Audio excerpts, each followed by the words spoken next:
training camp until now, whether it's suspensions, injuries. The most recent absence has been Steph Curry, who's hopefully expected to play tonight. Officially listed as questionable against the Lakers, but expected to play tonight against LeBron James in L.A.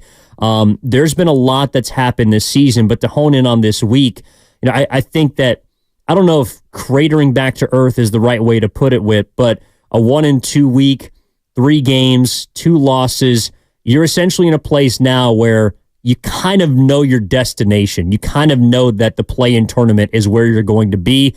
And I guess you're just hoping that you could climb out of the 9 or the 10 spot where you currently are. Which right now I think is looking highly unlikely. Yeah. I think tonight is probably going to be the matchup, in the play-in tournament. I think it's going to be 9-10 Warriors, Lakers. And it's just, this is literally going to be a preview of that. And we were talking earlier, it's also for them to be in that position and then having to make it out of the play-in.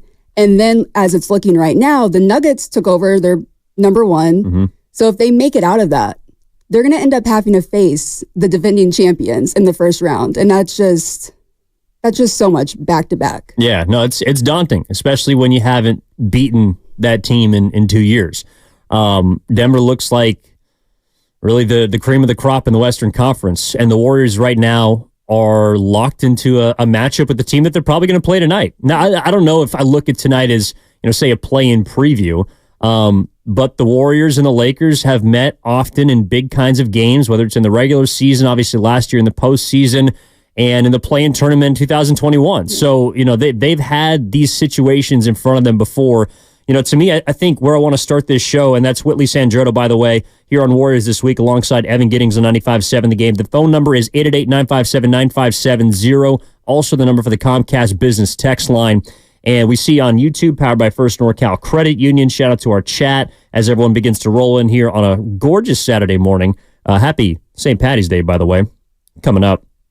But the expectations for the last 17 games, is it the results? Is it the development? Is it the veterans trying to figure out where they fit for this season and next? I think that's kind of the broad place that I want to begin with is, your expectations for the final 17 games. When I say the Warriors are probably going to be a 9-10, not that there's nothing to play for the rest of the way. You want to stack W's. You want to position yourself as best you can. But your expectations for the final 17 games, where does your mind go when you hear that? I think it's a little combination of everything you just said. I think it's especially going to be important, for the young guys to show what they can do. Kaminga specifically, when Steph's out, there has not been just someone who takes over a game. Kaminga, he's kind of been that guy. But when it comes to all this, they're looking for who's going to be their consistent second best scorer. It's not Klay Thompson anymore. And so I think they're going to be evaluating all this stuff. But then also, it is a contract year, like we've talked about with Klay Thompson.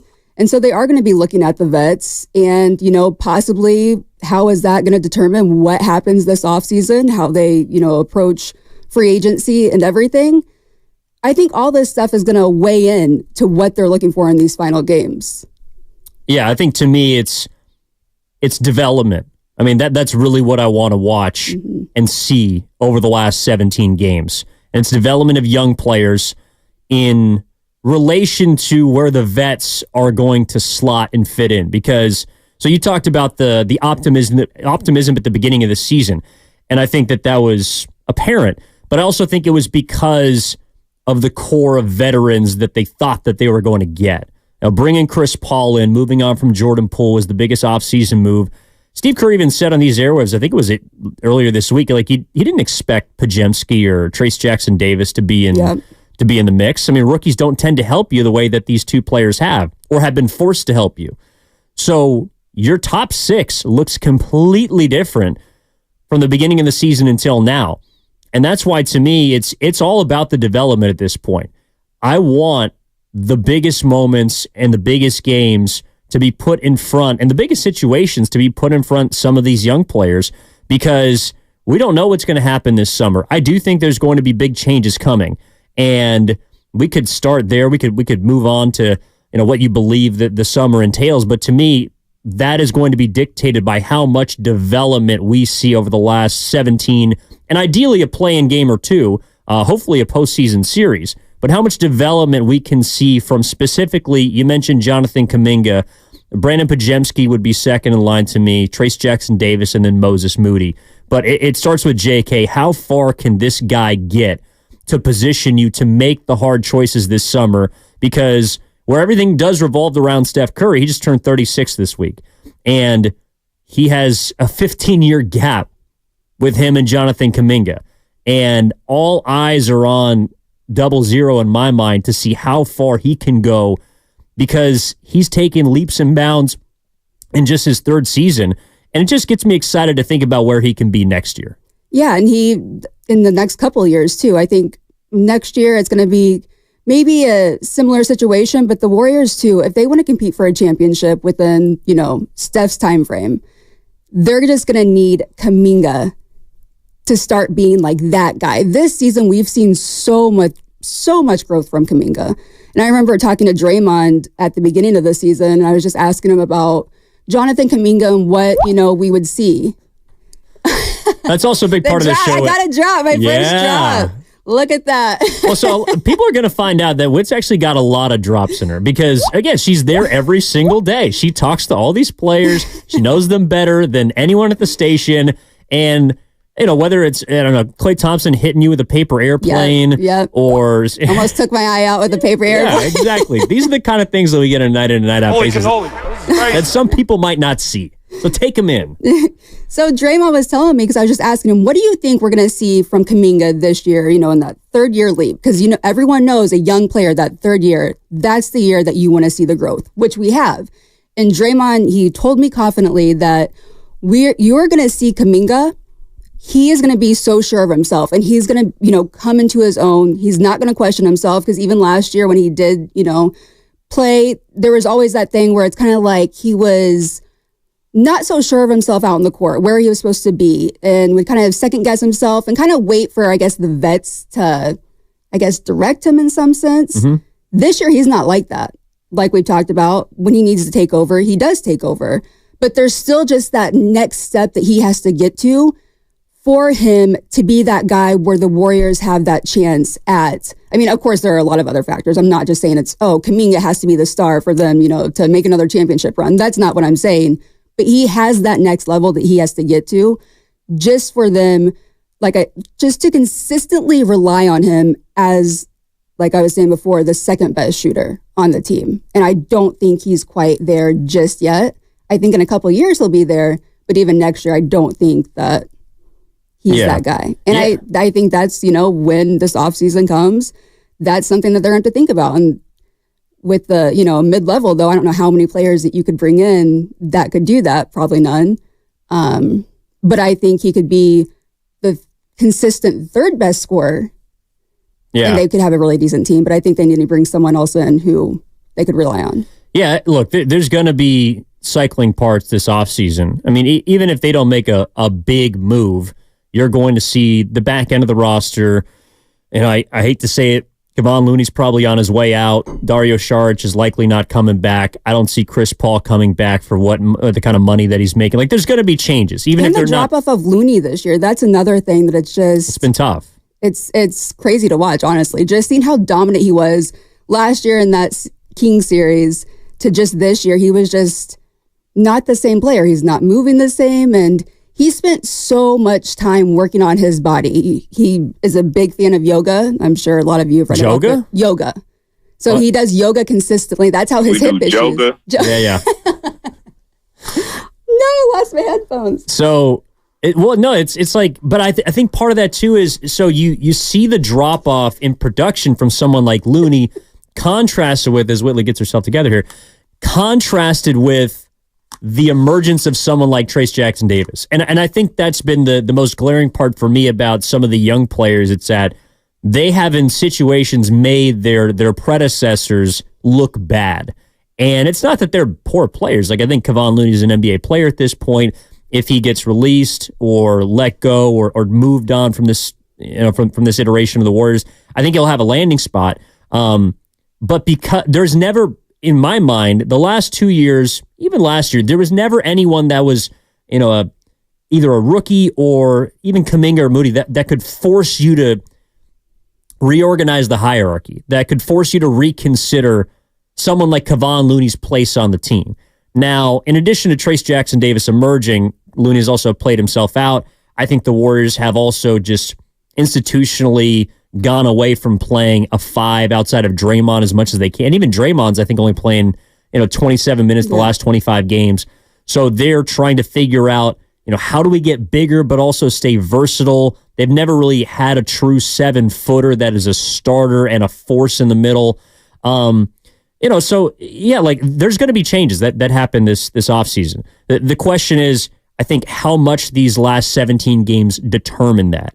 Because even if the Warriors, and as far as realistic expectations, I think 11-6, 12-5, I think that's a good finish to the season, especially if you're playing good basketball heading in. You get Curry back ideally tonight against the Lakers. You begin to build some more momentum. A 12-5 finish over the last 17 games is not by any means poor, but that's not, in my mind, going to be enough to jump 3 teams to get you to the 7 or the 8 seed. I don't think they can catch Dallas, and that's where the loss does hurt because of the... Luka did get injured. Yeah. So there is a chance that what they need is a team to really just take a step back and kind of fall back and struggle these last few games. But other than that, I don't think it's realistic. Yeah, they don't really determine their own destiny. And Steve Kerr was like, at any point in the season, though, you can go on a 10-game win streak. And I was just like, when have you seen this team show flashes this year where they are capable of doing that? Yeah, I think they've rattled off 9 of 10. Yeah. But 10 in a row it's when they were playing really well. It's a lot to ask for. And I know they do have some bottom feeders coming up, but they got a 5-game road trip, which includes Minnesota, Miami, Orlando, and 3 straight games. The last 2 back-to-back. Those are really tough. Any game on the road in the NBA is going to be hard. And especially when the Warriors also have kind of a condensed schedule and they're an older group. They are better on the road, though.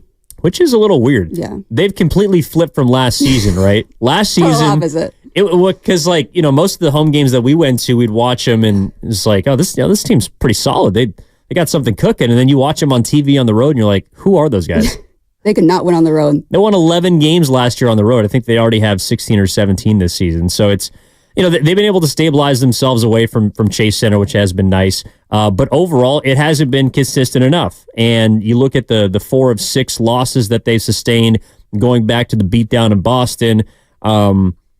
It feels tough because they do have some marquee victories this season. Milwaukee's probably the one that comes to mind. Phoenix, Boston at home in December. But in a way, those losses, or those wins, especially the one against Milwaukee, they're less significant because you follow that up with losing 3 of 4, 2 of which to teams that you had a chance to beat. And all the work that they did, it felt like the last month kind of got eroded by the defeats of Chicago and San Antonio. Yeah, those were 2 brutal losses, and everyone around the team, they're just, I think they, not devastated, but I don't think that they still believe that they lost those games.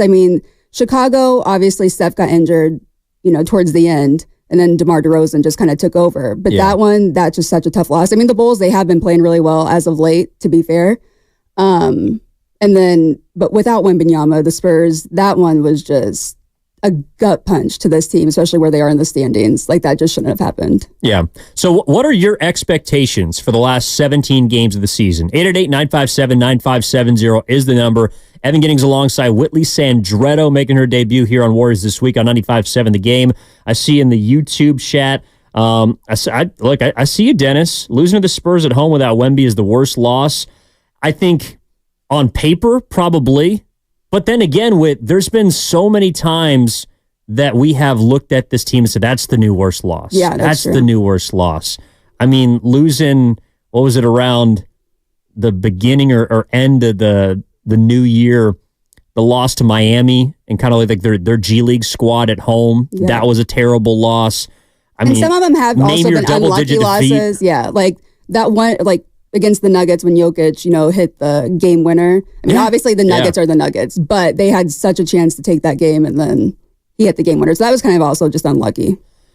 But unfortunately, because of their middling start, they were 5 games below 500. So you look at where they're at now, and that's certainly a better spot than you were. You're 3 games above. They did a lot of work to dig themselves out of that hole. But that's why the suspension of Draymond, the lack of productivity from Clay and Wiggins earlier in the year, perhaps a reluctance from Steve Kerr to lean into some of the younger members of this team. All that stuff does come back to bite you at the end of the year in terms of record, not in terms of how they're playing. Like, they could be playing their best basketball of the season going into the postseason, but it's such an uphill battle because of the first half of the year. And I think that's why, in one breath, I'm very excited to see how much better the young core can get over the last 17 games. But also, I'm not confident that they're going to get the experience that I would want them to, which is the playoffs. Like, to me, the best case scenario for the end of this season is that they get into the play. I mean, obviously you want to win a championship, but to get these young guys the necessary experience to then next year know what that postseason atmosphere feels like, to play in a completely different kind of basketball season, to get a 7-game series against one of the top probably 2 seeds and figure out how they match up in that, neck-breaking, like that kind of atmosphere that is you can't replicate. And I think that's the team's goal too. I think that's their goal getting to the playoffs, is because they want these young guys to get that experience. They'd be crazy to think, and I know Draymond said it, he thinks they can go deep in the playoffs. Steve Kerr's adamant that if they go on a run, they can go deep in the playoffs. But I think deep down they know that what their team is. But I really think they want to get the young guys to the first round to get that experience in the playoffs, just to prepare themselves for the future. Because, I mean, Steph, Clay, and Draymond, the core, they've been here, they've done that. And so making the playoffs or the play-in to them, I feel like has to be a little deflating, because it's like, especially when you're in the 9-10 spot. Yeah, and someone like Draymond Green a couple of years ago, when they came, like, he didn't care about the play-in. Like, he kind of ragged on it. Exactly. And now he's going to be trying to use it to get into the playoffs. So they're in an interesting spot. But let's kick off the calls here. Get down to San Diego, where Keenan's hanging out. Wants to talk about the expectations for Golden State. Keenan, what's up? You're on with Whitley Sandretto and Evan Giddings of 95.7 The Game. How are you? Hey, good morning, team. I just wanted to comment on your question. What am I expecting? I'm really just expecting this just to fizzle out. Personally, I kind of wish Steph would just chill. That ankle injury looked a lot worse than what I guess he was diagnosed. So I'm not sure, is he really, really healthy and ready to come back, or are they trying to make a push? But this is the most unreliable Warriors team that I've seen in recent years. And I think Wiggins and Draymond offensively. Uh-oh, lost you there, Keenan. Did you get traded to Chicago? What happened? I'm not sure. Oh, there you go. What's up, man? I'm gonna leave that one to you. But I just think we should just fizzle out and retool for next year, because there's no way we're gonna beat the Kings, the Lakers, or the Mavericks, and then turn around and beat the Timberwolves or OKC in the first round. No, that's not happening, man. So I just think we should just retool for next season and see what we can do from there. Appreciate that, Keenan. Yeah, I think there's a lot of people that are looking towards next year, but that doesn't mean there still isn't value in what's left of this season, especially with how you finish. Yeah.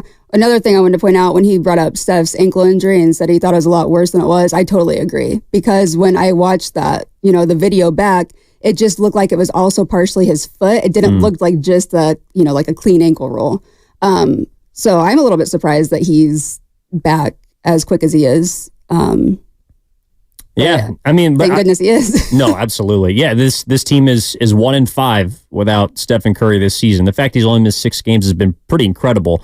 And of course, the one win was against San Antonio. So they haven't beaten a legitimate team without Steph this season. And maybe that does point to a little bit of the depth. I think also a few of those losses came earlier in the year to Minnesota's, OKC, Milwaukee on the road. And those are great learning moments and developmental moments.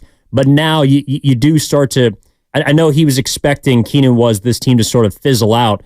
To me, that can't happen. Like they cannot fizzle out because of every game being valuable from either a standpoint of moving towards the play-in and the postseason, which is where they want to be, or also getting more minutes and reps for the guys that you're hoping can take the next step within a year. If you're still trying to compete with Stephen Curry, and they absolutely are, they should be, Steph is still playing at a very high level, then you're going to need younger players to supplant the fall off of the aging core. And that's squarely upon. That's why we've seen Klay Thompson go to the bench. That's why Chris Paul was brought in to go to the bench.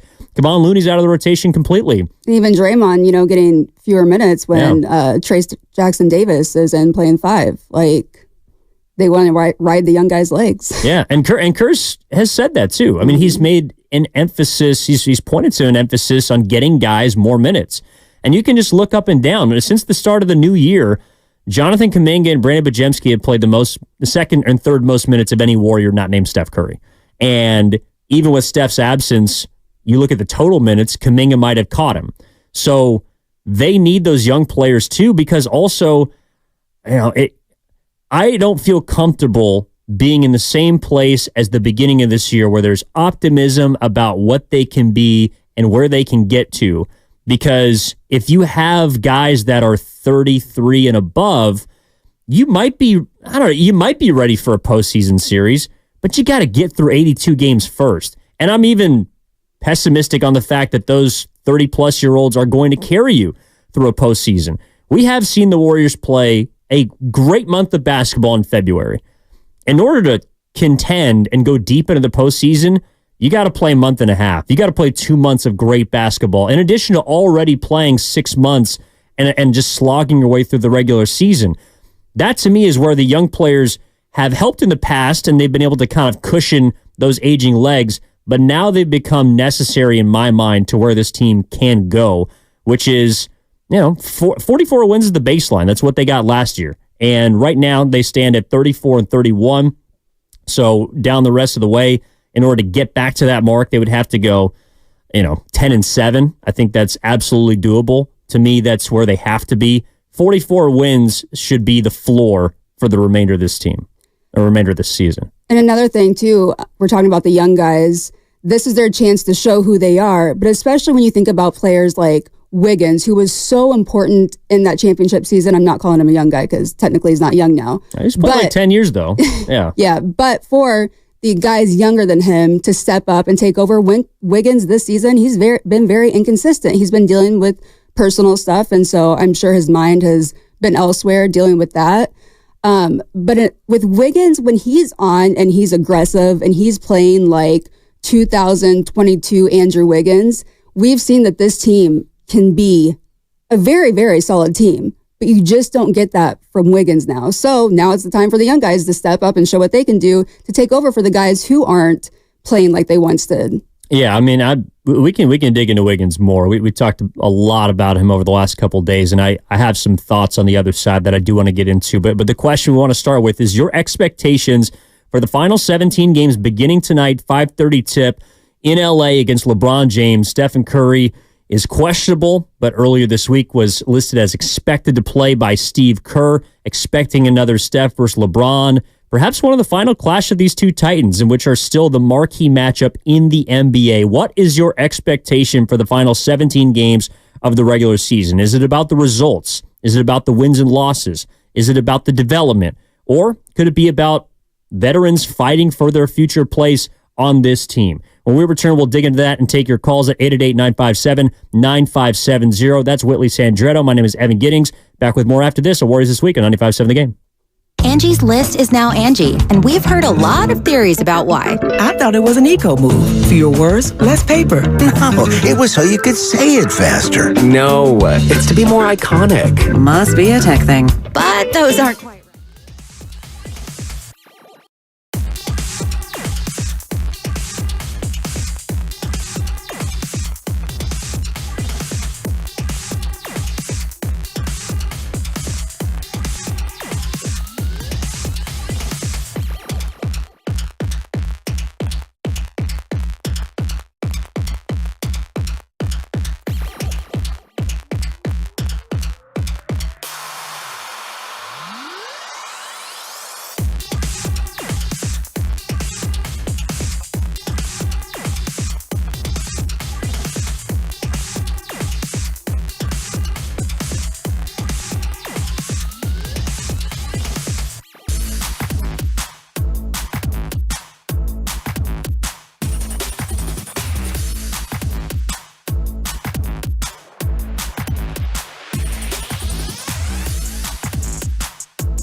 Warriors This Week continues on 95.7 The Game. Keeping it rolling here on a Saturday morning. Glad you could join us on a gorgeous day in the Bay Area. Warriors This Week. That is Whitley Sandretto. My name is Evan Giddings with you here on 95.7 The Game. Brandon IU on YouTube. Get off our girl Whit, all right?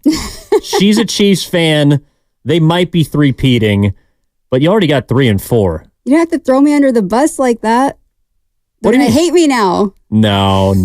Well, okay, all right. I feel like everyone has an understanding because, Bonte's put you on blast a few times. Yeah. He's just salty because he lost a bet to me in the Did you run that bet back this year? No, he wouldn't do it. I wonder and you know why. what? I respect it.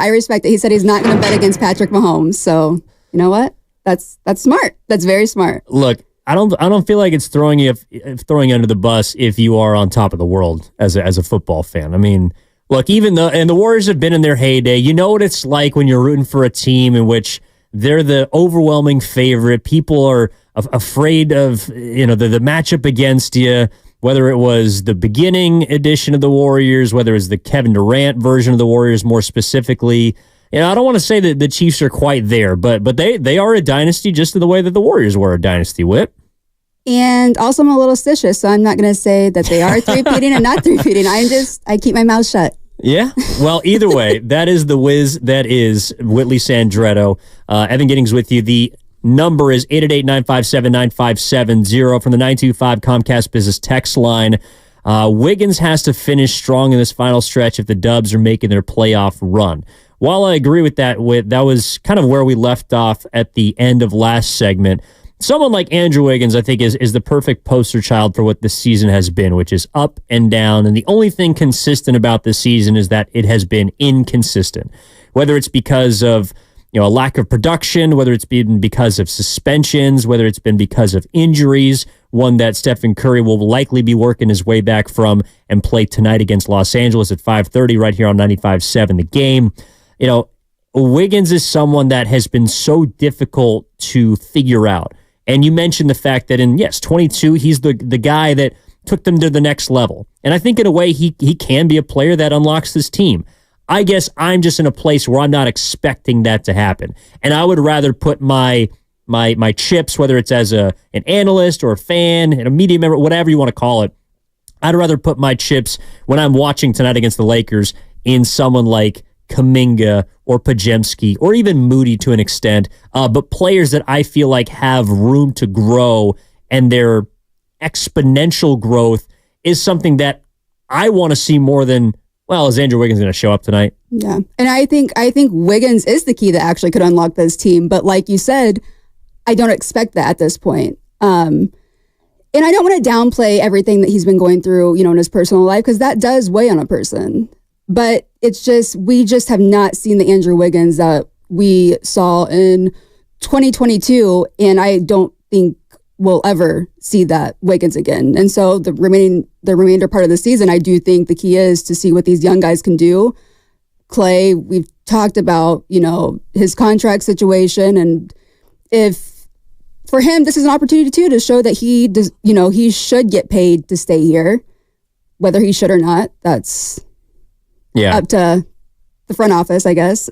That is up to Joe. And I'm kind of with Mickey D here on the YouTube chat, powered by First NorCal Credit Union. 2022 is a lifetime ago. Like it feels like that. I mean, whether the team has clung to that value, like if you run it back, if you're coming off a championship last season, I guess I give them more leeway for kind of staying or remaining in their ways. It's because you are a year removed from a championship. But when you have a core of 33 and olders, 2 years is a long time. I mean, Steph was 34 years old and a finals MVP and looked like one of the best, if not the best player on the planet 2 years ago. And not that he isn't one of those guys now, but he isn't someone that can just will them to a 50-win season anymore. I don't know if he can will this. I don't know if he can will this collection of talent that has taken steps back around him. I don't know if he's good enough at this point to kind of drag the rest of his guys through a play-in tournament and then through a postseason. I don't think there's any player that's good enough to will, this kind of roster further in the playoffs or to a championship run. I think that'd be unfair to put that on one guy. And Steph Curry, some people are like, oh, is he falling off, this and that. Steph's work ethic is unmatched. Behind the scenes, everything he does, it's insane. This season, I've just seen, especially it was December through the end of January, it's like when he ripped his jersey. There was just this point where he just seemed very dejected. I'm not sure what right word to use, but I've never seen him like that. Even during the Kelly Oubre season, kind of hopeless. And I don't know why I named that season 2020, 2021? Yeah. The Kelly Oubre season. Tournament. Yeah, exactly. And it just, there was a point this season where I've never seen him like that. And even we saw him when he went to the press conferences and he would get up there and right before the trade deadline when he was the definition of insanity, what is that? Doing the same thing and expecting different results. Yeah. We've never really seen that Steph get up there and be that vocal and show how disappointed he was in the team and how they were performing. And that's something this season that I've really been noticing a lot. And I think Steph, it's he's kind of accepted their fate. He's accepted what they are. He's even said that they're average. The way they're playing, they're just an average team. So why is he going to exert himself and give every single thing that he has when he knows that they're only going to make it so far? I think the answer is because he's Steph Curry and that's he's true. the ultimate competitor. I'm not saying he's being lazy or anything like that. That's not what I'm saying. No, but I think there's a lot of fans with that would tell you, hey, why should the coaching staff push Curry? Why should he play 35 minutes a game over these last 15, 17 games just to get into a play-in where you might lose and get eliminated? Curry might also tell you, hey, if we only have 17 games left, we get eliminated. I got all off season to get right. And in fact, it's funny, you got me thinking about the 2021 year. I think one of the big reasons that Curry was so fresh, I know he dealt with some injuries in 2022 when they won it all, but one of the reasons that he, along with the rest of the team, was so fresh and revamped was kind of because they did get bounced early. They didn't have to play an extra month of excruciating basketball. Conversely, after the championship season, when you only have a 2.5 month off season, your body is just not going to be at that age able to recover as quickly. And I they think went we to saw the Japan. hangover. Remember that? Yeah, that was a very short off season for them. No, it was. And that's why we're trying to figure out here on Warriors This Week with Whitley Sandretto and Evan Giddings just what the expectation should be for the remainder of this regular season, which begins again tonight against the Los Angeles Lakers at, what do they call it, the Crypt now? The Crypto.com. The Crypt. Hey, it's been the Crypt for the Warriors. I don't think they've won there since 2021, in fact. So it's been a Crypt for Golden State. But let's get out to the phone lines. 888-957-9570. Hanging on patiently from Los Altos is George. George, my man, how are you? What's going on? You're on Warriors This Week. I'm good. How you guys? You asked, what the expectations were, and one of those thoughts would be, is it more development? To me, that's exactly what it is. I think we're looking at our future core three guys, in Kaminga and Pajemski and Trace Jackson Davis. I think they're our future. I think after this season and going through the playoffs, which we will make, I'm not unrealistic to think that we're ever going to win a championship because we just won't. Gotcha. For a number of reasons, which we cannot see. Sorry about that, George. You're kind of clipping in and out. Feel free to call back, but I think I get your point. It's about the development. It's about the four young pieces. I don't know if you call them a core four by any means, but Jonathan Kaminga looks like he's the guy that's most ready to take even further leap next season. Pajemski has come a long way in just his rookie year, and the fact that he's in the starting lineup to me is, in addition to it's a compliment to him. It's also kind of a reflection of the rest of the roster in my mind.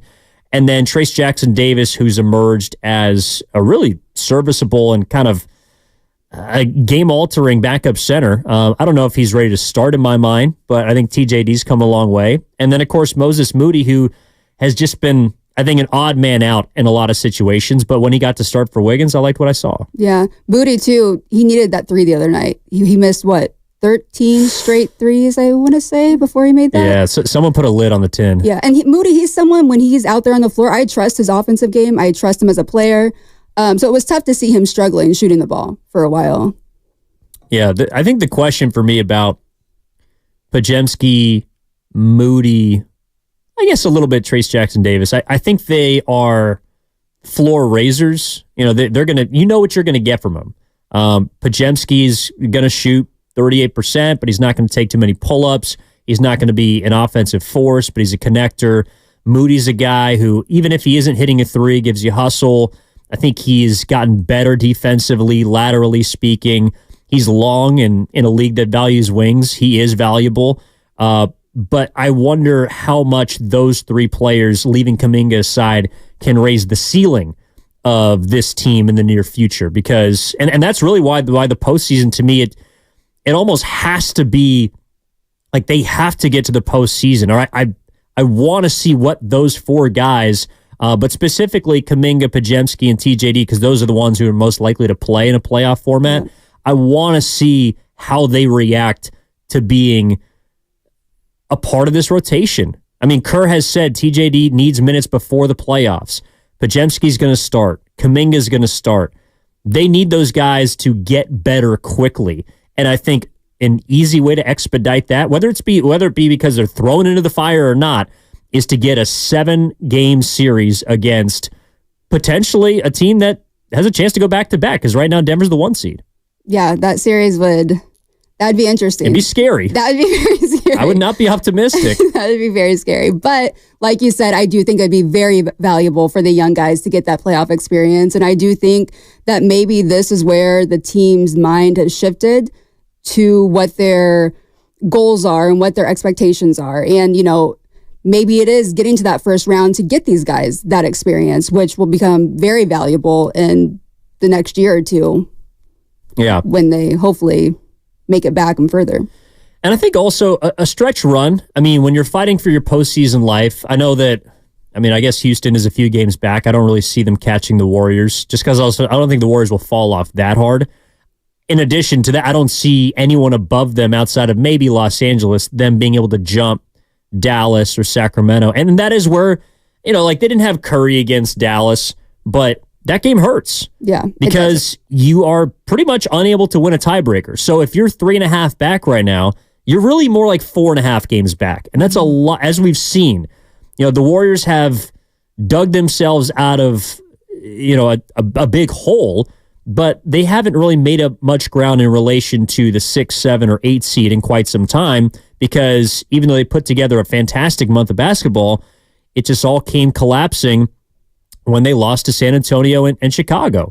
So, right now, I think they're essentially locked into the 9-10. And I guess from that standpoint, when tonight is somewhat important, because you wouldn't like to go on the road in a first elimination game. You would at least like to host one. But in the same breath, the Lakers have been kind of a matchup issue for you for quite some time. I think it's a bad matchup for the Warriors. Definitely. And at the end of the day, and that's where it is going to be Steph versus LeBron. That's where it is. You're going to have to rely on your best players in a win or go home type game. Yeah, that's one thing though. I think the Lakers are just a very bad matchup for the Warriors.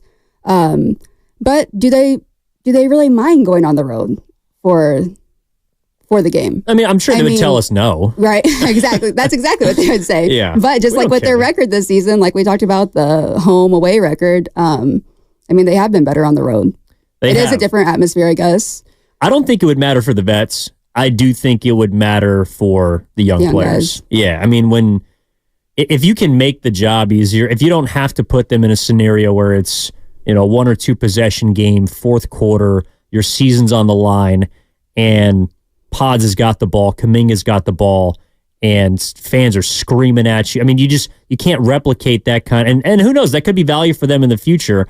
But if they're to get into the playoffs, I don't know if, to me, it's going to be, also, I wonder how Kerr would react in that situation if he would trust those 24 and youngers, those 21 and youngers in that situation, because they haven't been there before. Yeah.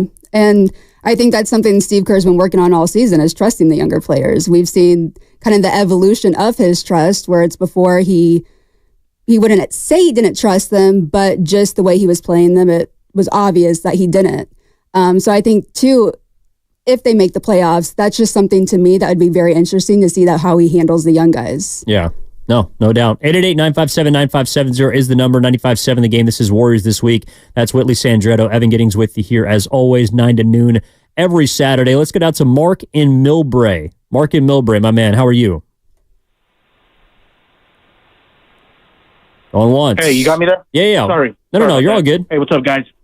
To me, guys, the biggest difference this season is the Warriors just complete mediocrity at home. That's the thing that defines this season. I look at even if they're slightly above average, they're easily a top 6 seed this year. And to think about how many games they've lost at home and to the quality of the teams, as you mentioned, the Spurs being one of them, but just going back, the quality of bad teams they've lost to at home. And then you look at their road difference when last year they were just pathetic on the road. And this year we actually have more confidence in them away from Chase Center. With that being said, though, to me, I look at this game tonight. I think they can win too, because let's face it, guys, the Lakers had been in the same boat as the Warriors. They got an icon, and to them, it's even worse because you got a guy like AD who's probably a top 5 player, and they're still struggling with a bunch of young supporting cast. So I wouldn't be surprised if they, even though they struggled against the Lakers, I wouldn't be surprised if they won tonight because it's been that kind of season. So if you're the Warriors, you probably got to finish about 10-7 probably, I'd say. And at that point, I think they can get out of the play-in. It's just one of those years, guys. When you look at the West, it's so stacked. You got even a team like Phoenix who's in the play-in. So you're going to have 2 really good teams who are going to be left out of the playoffs this year. But if the Warriors get in, minus Denver, guys, I think they can beat anybody because as great as OKC, Minnesota, they're still young and unproven. And I wouldn't be surprised if the Warriors matched up with either one of those teams and beat them. So as you guys mentioned when I was listening on the line, to me, Wiggins has got to be that guy. He's been so up and down, inconsistent. We don't know where we're going to get out of him. And he's got to be that X factor because Kaminga has been balling out of his mind. Podemski, Trace Jackson-Davis has been a find. So there are some great strong points of the season with the young core we finally actually hit on, their draft picks. But it's just some of the veterans who have been, up and down. Clay finally finding his stroke, and we'll see if he's going to want to come back. Hopefully he does and not let his ego come in the way of going somewhere else because he thinks he can start and get more money. So I just think overall, guys, I'm not going to give up on the season. I think they can finish strong here and make a run. Outside of Denver, guys, you look at the West, as great as it is, nobody scares me. The Warriors have proven it time after time again. I'll get your thoughts on that, and don't count on them winning in LA tonight. And it's going to be a fun stretch here, guys. Thanks for the time. Thanks, Mark. Appreciate the call. A lot to unpack there. Yeah, I mean, look, if they win tonight, that'd be the first time since October 19th, 2021. Wow. Yeah, that they've won in LA. And that's another reason. I think an elimination game in Los Angeles, that's pretty daunting. Yeah. And a one-game scenario against, I don't consider Anthony Davis a top 5 player, but LeBron James and Anthony Davis in one game can beat you. Conversely, I also think Steph Curry in one game can beat you. I don't have much confidence in either of these two teams in a 7-game format being able to win 4 against a team like Denver. But to Mark's point, I don't know how you feel about this, Whit, but maybe people feel like the Warriors can be dangerous in the West. I think just because there's a lot of parity.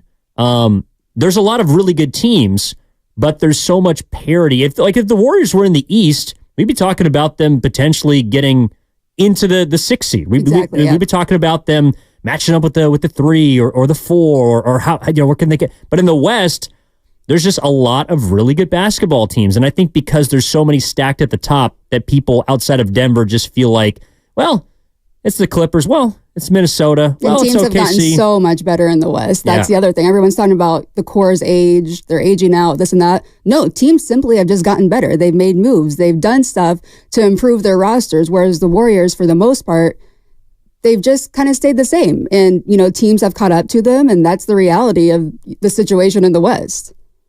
Yeah, I mean, right now, pretty much the top 3 is up for grabs between Denver, OKC, Minnesota. You're going to play, in all likelihood, one of those teams. Can I also say, when I was at second round last year in LA, the Crypt, Crypt is what we're going to call it, Crypto Arena, I was very disappointed in the atmosphere there. Like, it's very much just celebrities, and I don't know. I was a little bit disappointed. I thought it was going to be much more. I mean, obviously the Warriors still lost that series, so. Yeah, but I was a little bit disappointed in the atmosphere there. I have to say that.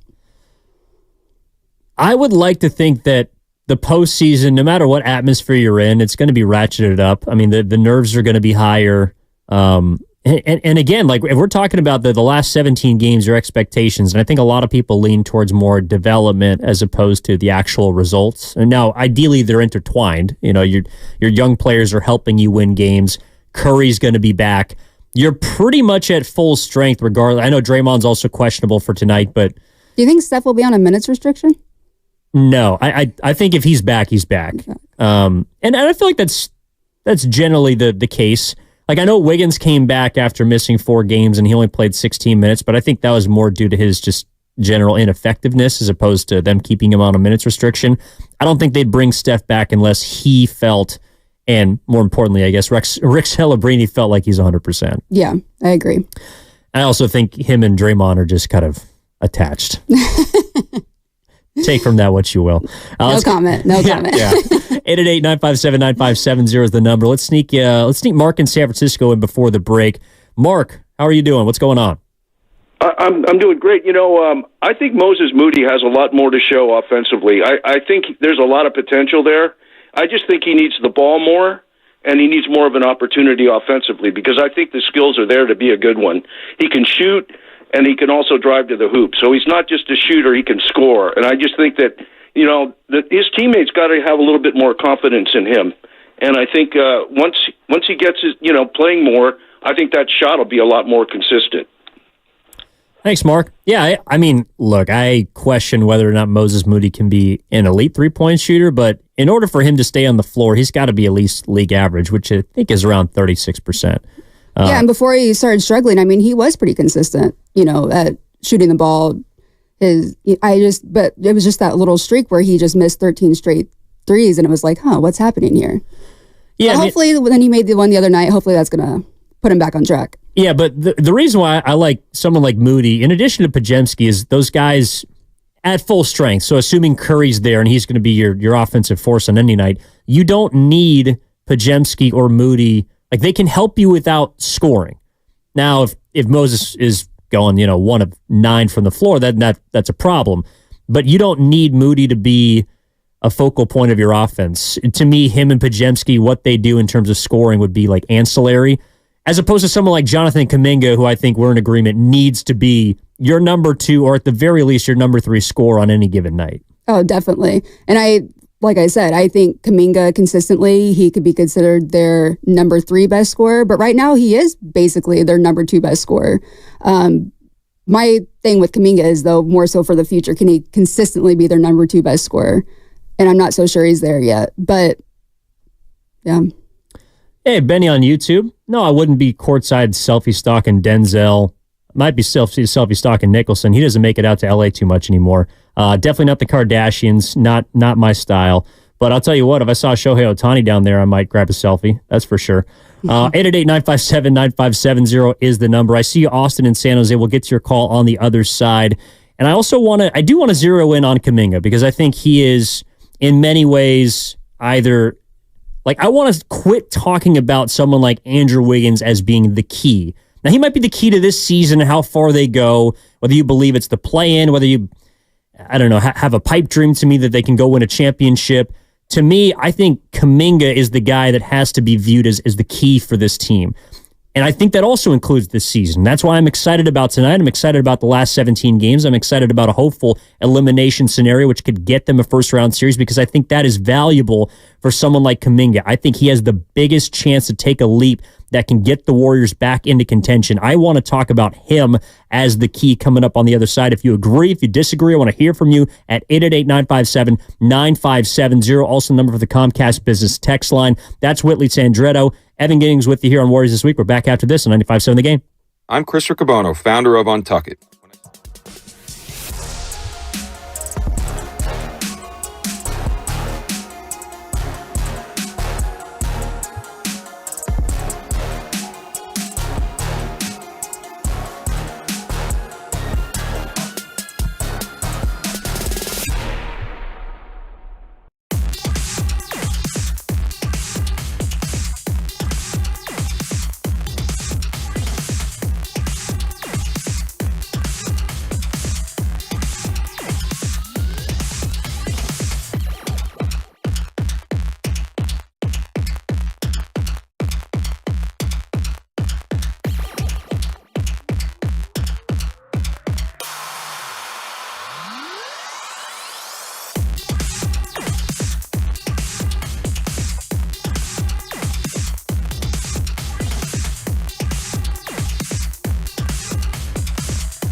live on the free Odyssey app.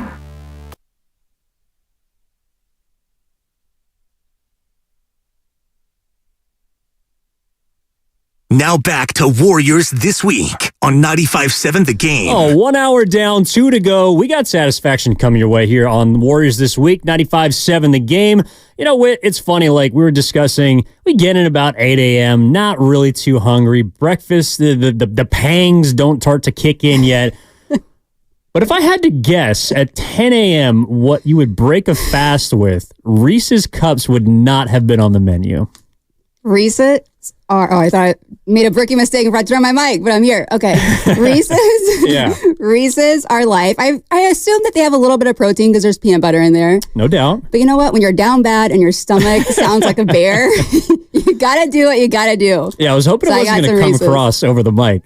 Tail end of that last segment. Just started growling a little bit. I know. I was worried. Did anyone hear it? Was my stomach like, could you hear it? Because it was loud. If we slow down and listen. No, I think you're all good now. You are satisfied.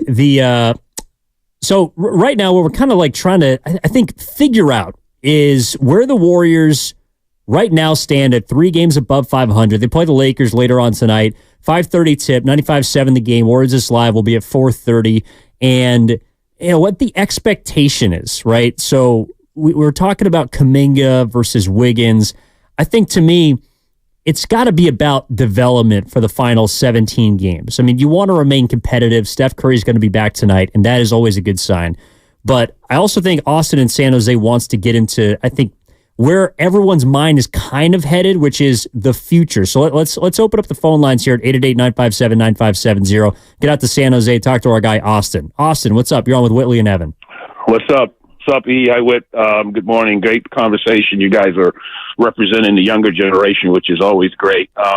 Listen, I got a couple comments on this. One is I think we are talking about the future. I view Warrior games now in the context of what it's going to look like over the next 2 years. I think this year it's unrealistic to expect this team to go very far. I think the veterans know that. You guys are talking about Steph, and I mentioned the other day that I don't think that the veterans are really highly motivated to play in a playing game. To be honest with you, so I think that it's all about next year and the year after. And so, here's my thoughts, guys. If you think 82 game schedule, realistic, Steph Curry can probably be accounted to be a 1 in maybe 55, 60 of those games. The question is who's going to pick up the slack for the other 27 or 30, right? Mm-hmm. So that's what you got to be thinking about next year. Is Steph's not going to be good for 82 games. He's going to be probably a 1 in maybe 50 games, 55 games. So who's picking up the slack? Who's the 1+? Do we really have a 1+? Do we have a 2? My mind, we need to restructure the roster.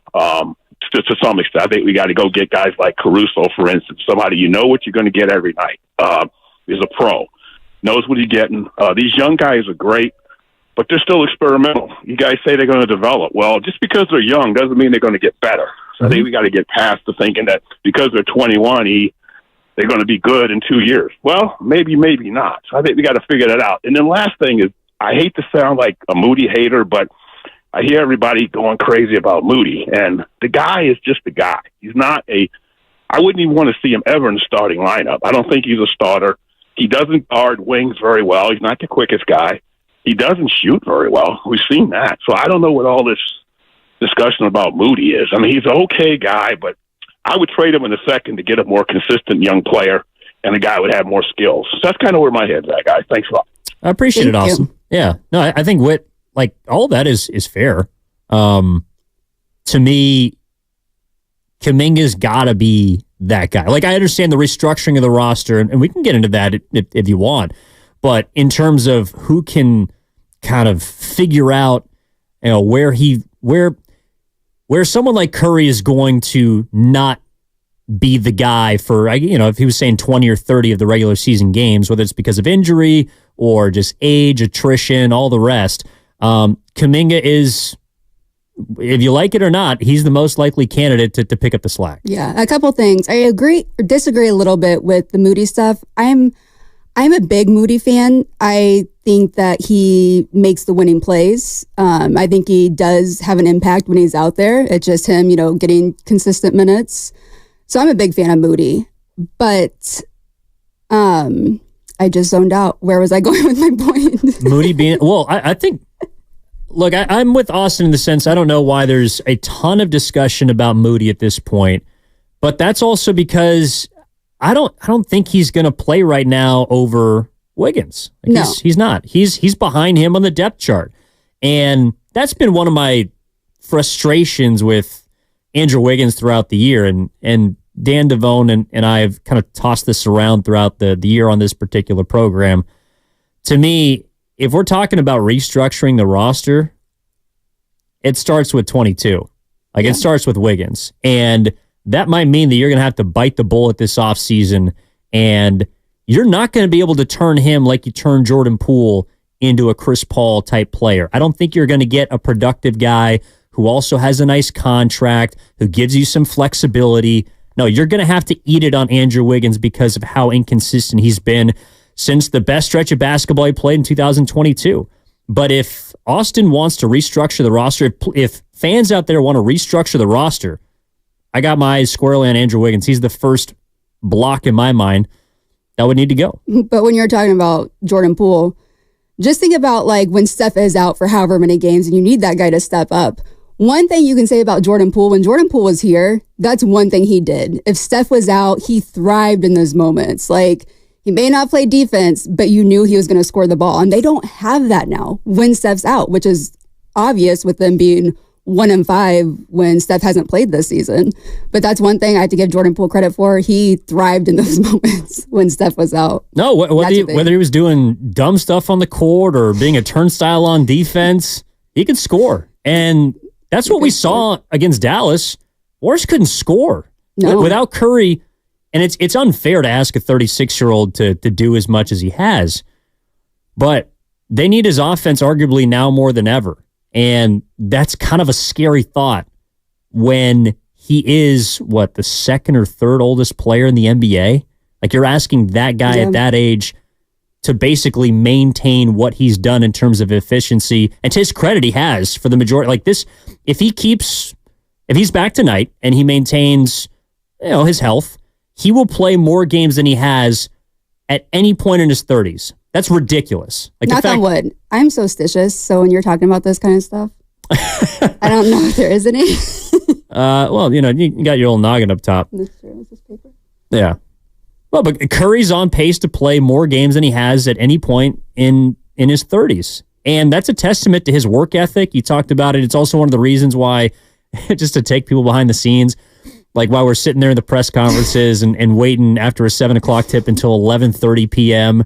just to hear what Curry's got to say. It's because he's working out after games. Like he plays a game after he plays the game. I don't think people realize exactly what goes in to what he does to keep his body the way it is, to stay in shape. It's so funny because each year, post-game pressers, they just gradually get a little bit longer and a little bit longer as we're waiting for Steph. And it's because he adds more. He lifts weights. He does a whole workout. Then also he's with the training staff. He's on the table. He's getting everything he needs to do. But yeah, now if it's a 7 p.m. tip-off, typically Steph's average is say if it ends around 9:30, lots of times he's not into the press conference room until 10:45, 11. Yeah. That's what he's averaging now. It's interesting because, for example, they're playing LeBron tonight. We've both been to various press conferences. Like, LeBron wants to get in and get out. He's the first person on the podium after games, after Darvin Ham, whoever the head coach is. Most stars are like that. Actually, most players are like that. Steph Curry's the only one. He's like, nope, I'm going to go through my routine. This is what I'm going to do. And obviously I'm Steph Curry, so y'all are going to wait on me. Yeah, he's the money quote. Yeah. He's what you're waiting for. And he's so good with the media. He's just an incredible human being. And it actually is, I think, beneficial a lot. I don't know, maybe this is like inside baseball for people, but because you have the head coach who speaks, and then, the Warriors will give you typically like 3 to 4 players before Curry comes out and talks last. Oftentimes, because of whatever the previous people have said, like if Draymond's got a spicy quote or Klay Thompson says something that's funny, you can run it by Steph. Whereas you can't do that for most stars because they just want to talk about the game and just be done with it and go.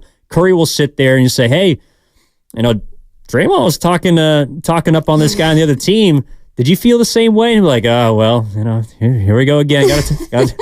Got to stand up for my guy. But it does make things interesting because you always want to know what he has to say. Yeah, and he always has something to say. And he always has a good remark about, comments that were made previously before him. Yeah, he keeps it 100, but he also keeps it level-headed. Yeah. And that's why he's the perfect star in many ways. And why I'm looking forward to having him back tonight, because he's expected to play, even though he's listed as questionable for tonight's game against the Los Angeles Lakers. 5:30 tip here on 95.7. The game Warriors Live will be an hour before at 4:30, so looking forward to that.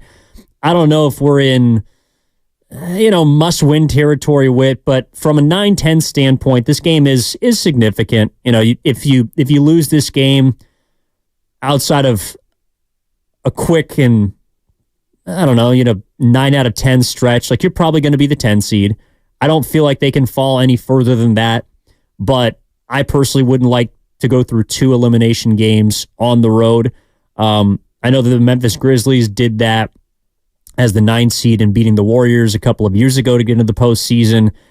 To me, it's all about figuring out what you have for the future in these last 17 games. And so that is also why I think, I forget if it was a caller earlier that brought it up. I do think the vets are going to take this seriously. Now, Curry's someone that takes everything seriously. Yeah. Talk about his competitive nature. His health will be there, hopefully.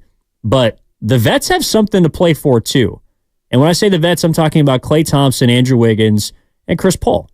All 3 of those guys have something to play for. I didn't include Looney just because he's been out of the rotation. Yeah. But those guys got to figure out where their basketball lives are going. And that's why I do think we will see them play hard, because their spot on this team beyond this season is not guaranteed for various reasons. But with Chris Paul, how much can he show you, or how much can he prove at this point? You know what you're going to get with Chris Paul out there. He's a great point guard. In that second unit, he keeps everyone under control.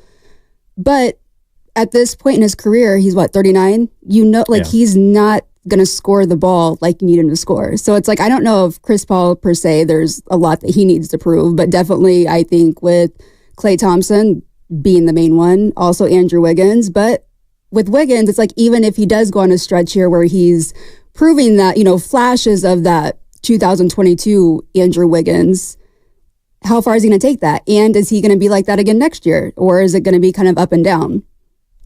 Well, the answer is probably the latter, because the majority of the evidence would suggest that Wiggins will be an inconsistent player. But why I think that those 3 vets, being Klay, Wiggins, and Chris Paul, have a lot to play for in the final 17 games is because, number one, Klay Thompson's a free agent, so he's playing for value, whether it's for the Warriors or for another team. I think a lot of groups are trying to figure out how Klay Thompson could fit with their team, and the Warriors are trying to determine whether or not Klay Thompson off the bench is a viable piece to a contending team. At what value? Wiggins, I think his value is also connected to the final 17 games, because the Warriors might want to move off of him completely. They might also figure out that Wiggins, if he can restore a piece of what he had a few years ago, can be a valuable member, whether it's in the starting lineup or off the bench. At the end of the day, you need wings, and he is a two-way wing when he wants to be. And finally, Chris Paul, I wouldn't say it's more so for the Warriors, but I think he's going to showcase what he can bring to another team next season, because I don't think he's going to be back. I think that was always the plan. Whether it was at the deadline to move off him or in the offseason, his contract is a perfect place for the Warriors to kind of begin to pivot and get under the tax. But I think he's got something to showcase for other teams out there that would like his services as now a 6th man or a second unit point guard. So all 3 of those players, I know people have said that there's not much for the vets to play for or prove, but I think those 3 players absolutely have things to prove, more individually than from a Golden State Warriors standpoint. Yeah, I agree 100%. It's them, and then also just them and the young guys. They're the ones who have so much to prove. Yeah. Let's get out to the phone lines. 888-957-9570 is the number. That is Whitley Sandretto. Evan Giddings with you here on Warriors This Week on 95.7 The Game. Let's go to San Mateo. Talk to Steel Toe. Steel Toe, how we doing? What's up? Good morning, fellas. Hi, Whitley. Evan. I'm a fella. Yeah. No, it's a great Warrior talk. I'm just like everybody else. So I just wanted to watch the young guys develop and really see what I'm really looking for is to really see if Kerr could get the combinations right with Kaminga and Jackson Davis, do a pick and roll and really attack the basket. This is, it's a lot of kind of contradiction on this roster. It's they're not attacking the paint more, and they want to shoot jumpers, and there's not a lot of jump shooters on this team. So it's kind of a lot of weird contradiction. I'm just waiting for fun combinations of see if Trace Jackson Davis and Kaminga can actually work together and be dominant in the paint. Thank you. Gotcha, Steel Toe. Yeah, excuse me. I'm not there yet. Trace Jackson Davis into the starting lineup to me is too little too soon. I think he's a good player. He's gotten a lot better over the course of this season, but Draymond on the bench ain't gonna happen. Yeah, no, you can't. And you can't play Trace Jackson Davis alongside Draymond. That's just not gonna work. Yeah, and that's another kind of weird place the Warriors are because they don't have a ton of shooting at the 4 or 5 beyond really Šarić, who's kind of just become unplayable. You can't play two bigs. I mean, I feel like we found that out last year during the postseason, whether it was in the Sacramento or even the Lakers series. I know the Lakers had size, but when the Warriors tried to go big, Looney and Draymond together on the floor just made things so much more difficult for everyone else. Yeah, the spacing just out of whack. And I think did Trace start the game that they lost to San Antonio? Yes, he did. And Mark Graney behind the glass is nodding. So the GOAT. The Gamote. He's Ducks are in trouble today, Mark? Oh, they beat Arizona yesterday. We're out of the Pac-12 final. Oh, wow. Lock it up. But yeah, the game where Trace Jackson Davis started, Steve Kerr said it was really only for defense, knowing that was going to be a struggle offensively. Yeah. Yeah, and I know it's a small sample size, but I just think those kinds of issues are going to be problematic. Like, we're just joking. I know Draymond shoots 45% from 3.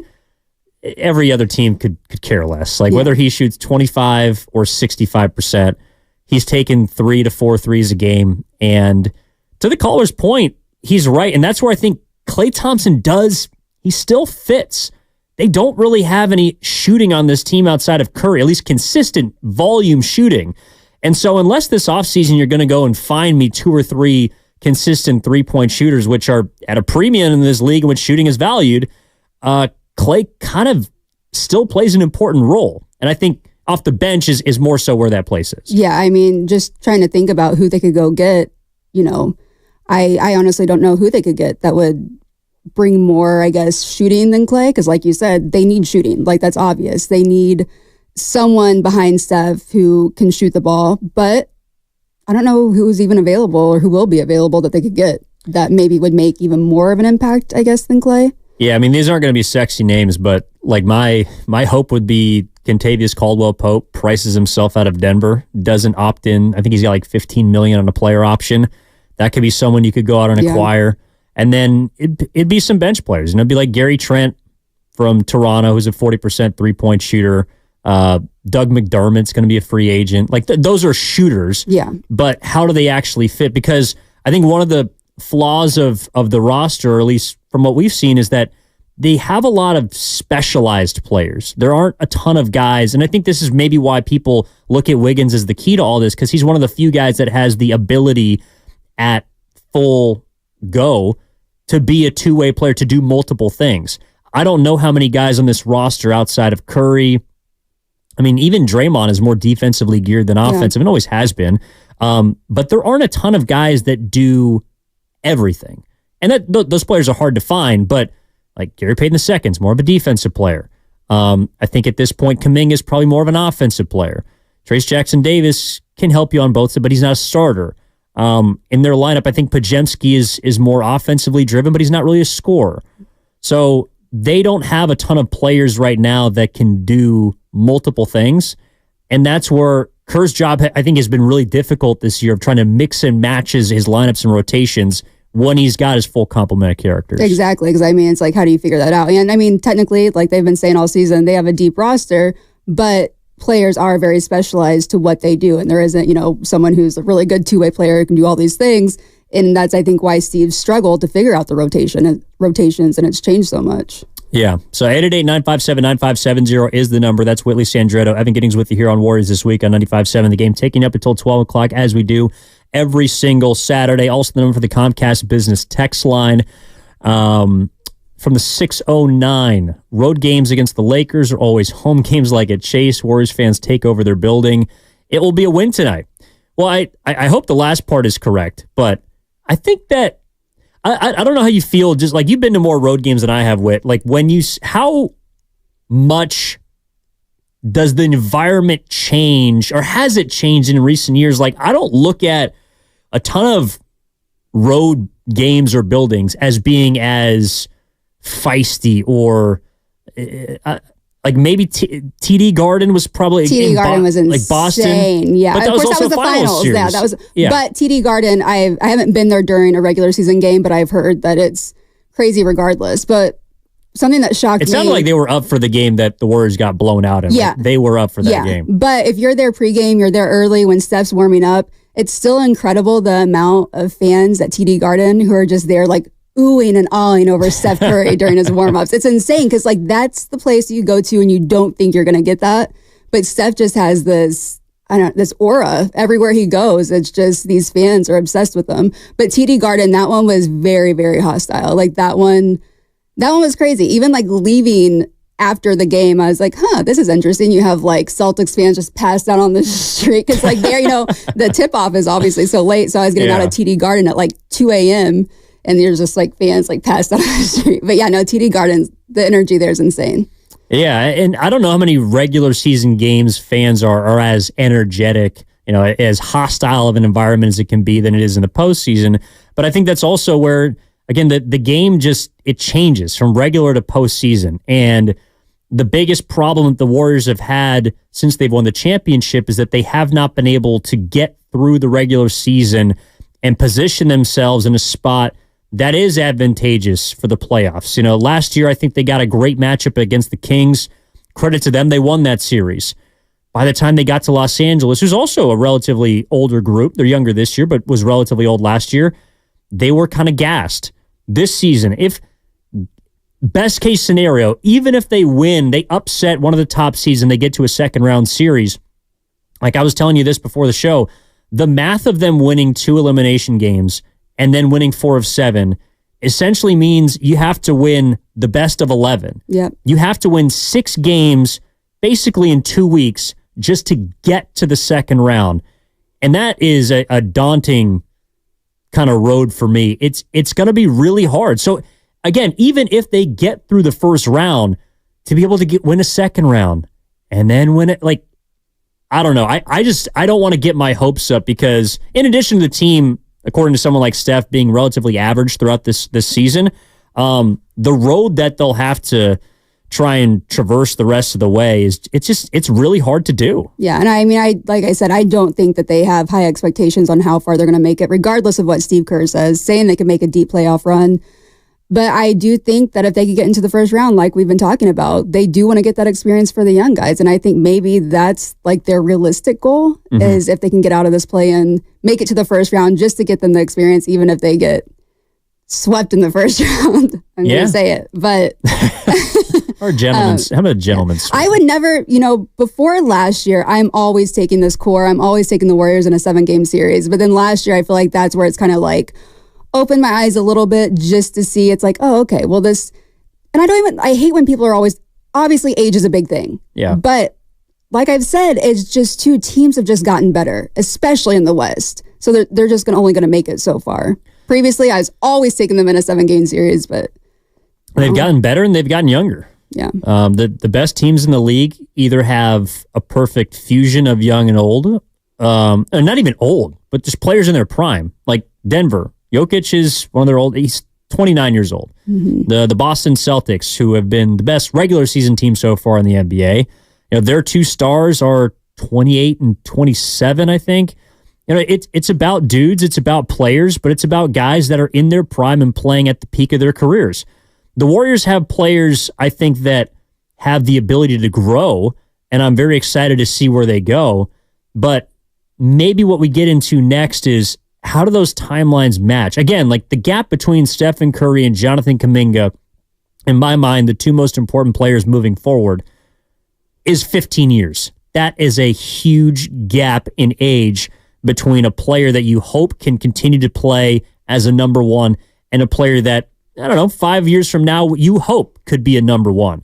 But I think Kaminga is that's the guy we got to start looking at as the key for this season, for the future, and how he can help an aging and still very good Steph Curry. So 888-957-9570 is the number. We're going to dig into Kaminga. I think he also had some interesting comments earlier this week via Dubs Talk with Monty Poole of NBC Sports Bay Area about a particular Laker that he would like to kind of center his basketball life around. I want to dig into that next as we move forward on Warriors This Week with Whitley Sandroto and Evan Giddings on 95.7 The Game.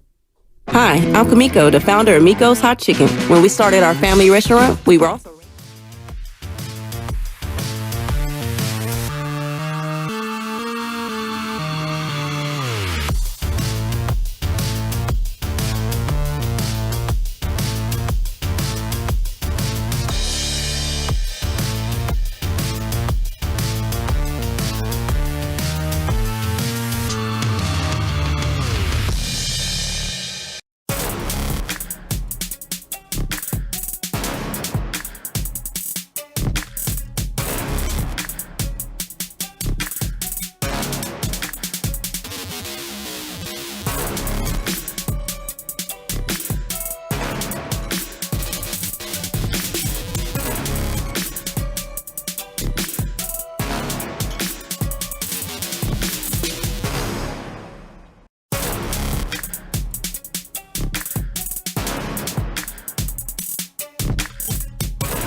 Warriors This Week continues on 95.7 The Game.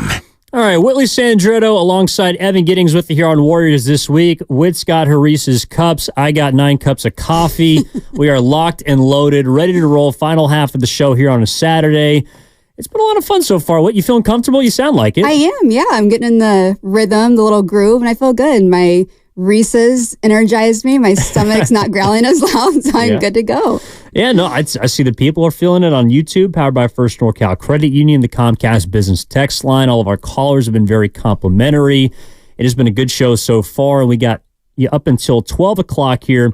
I've gotten into some of the expectations over the final 17 games. What are you looking for as far as development? I also think there's stuff to play for from kind of the 3, I guess, swing veterans, should we call, Klay Thompson, Chris Paul, Andrew Wiggins. I think there's emergence that can still be made by, I guess, the bench young guys, which would be Trace Jackson Davis along with Brandon Pajemski. But the guy that I think holds the key to where the Warriors both can go this season, but really the next couple of years, the years that as Steph Curry turns 36, we start to think about, which is the end of his career. And I think the key to where the Warriors can get to while Steph is still playing at a high level is Jonathan Kaminga.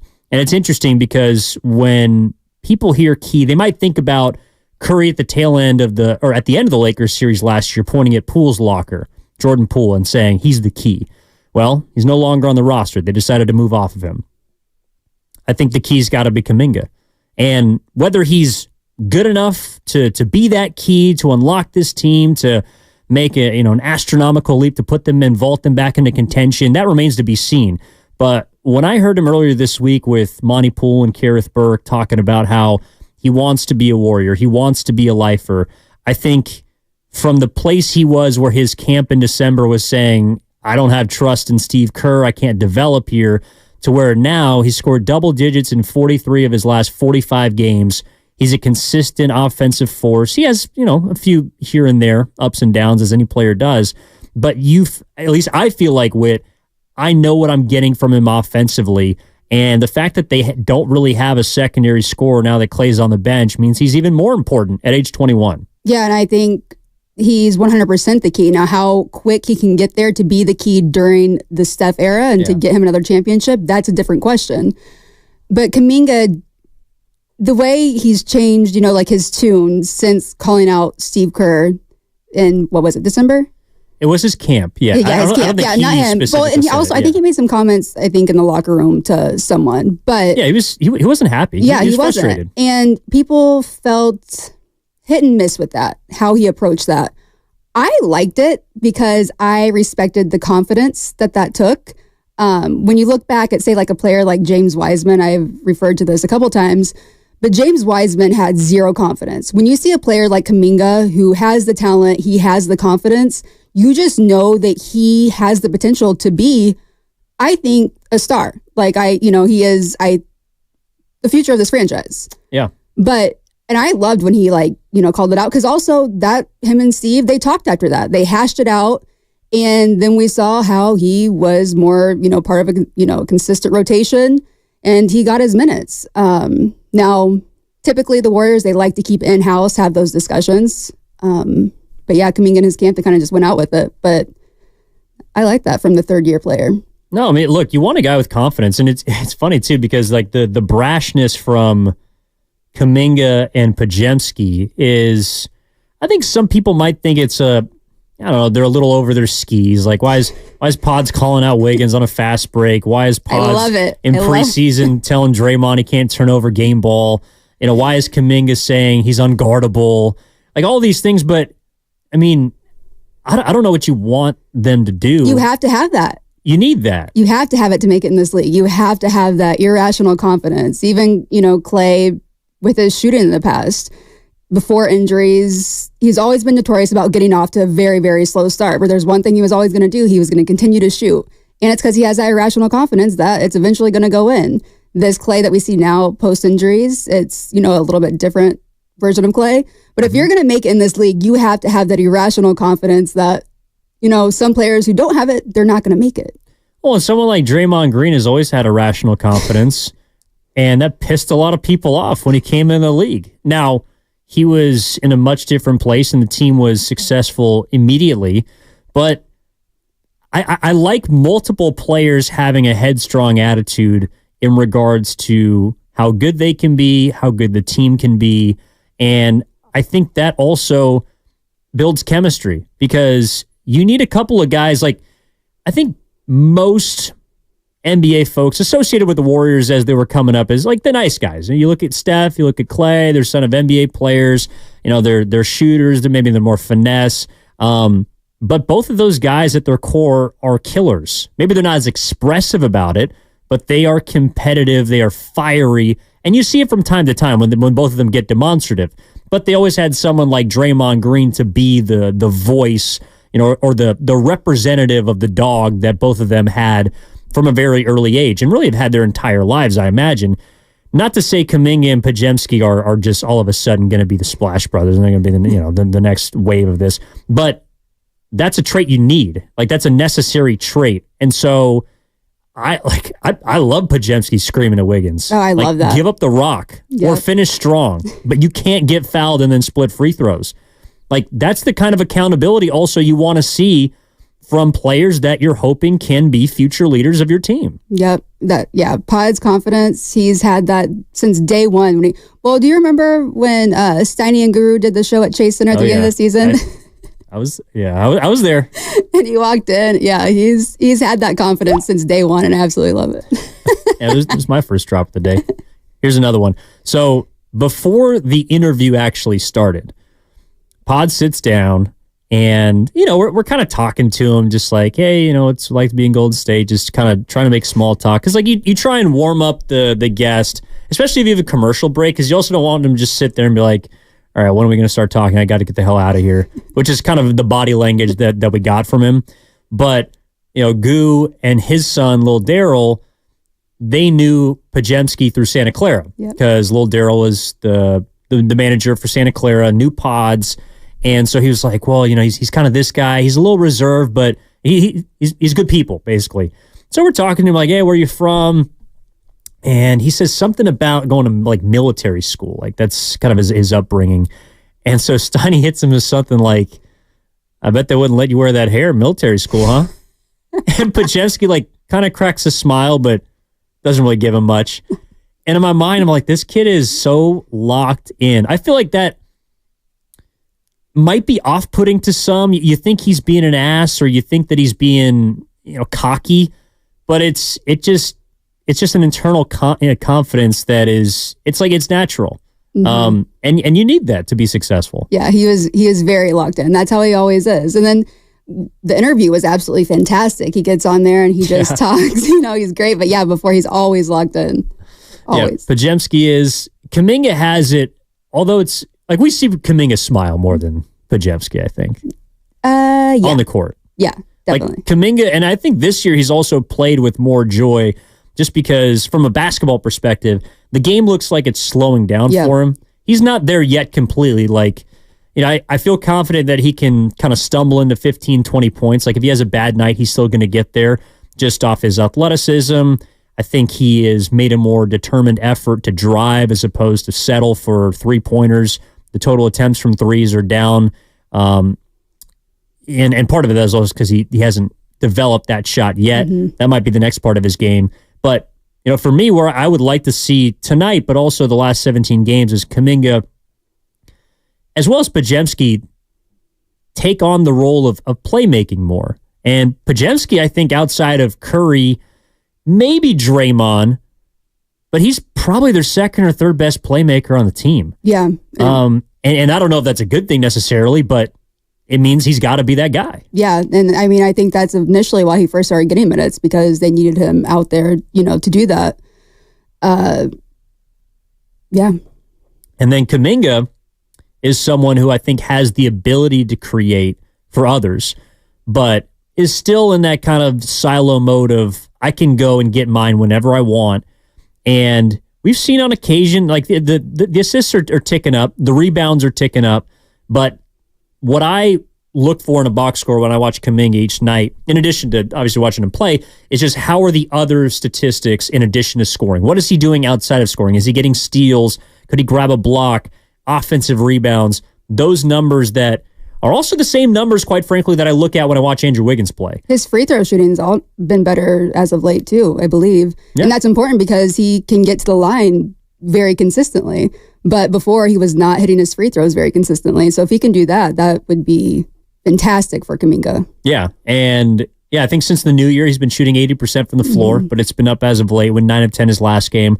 Because I also think that's important too. The Warriors have played a lot of close games, and outside of Curry, and I've kind of been begging for it all year, like the other guy that has to, I think, get them to the finish line from an offensive standpoint is JK. And that's a lot to ask of a 21-year-old, but especially in the postseason, we've seen teams just throw doubles or even triple, box and ones, anything to essentially neutralize Steph. So someone else has got to be the consistent go-to that when the ball moves, that he can attack. And I think Kaminga has gained more confidence to be that player.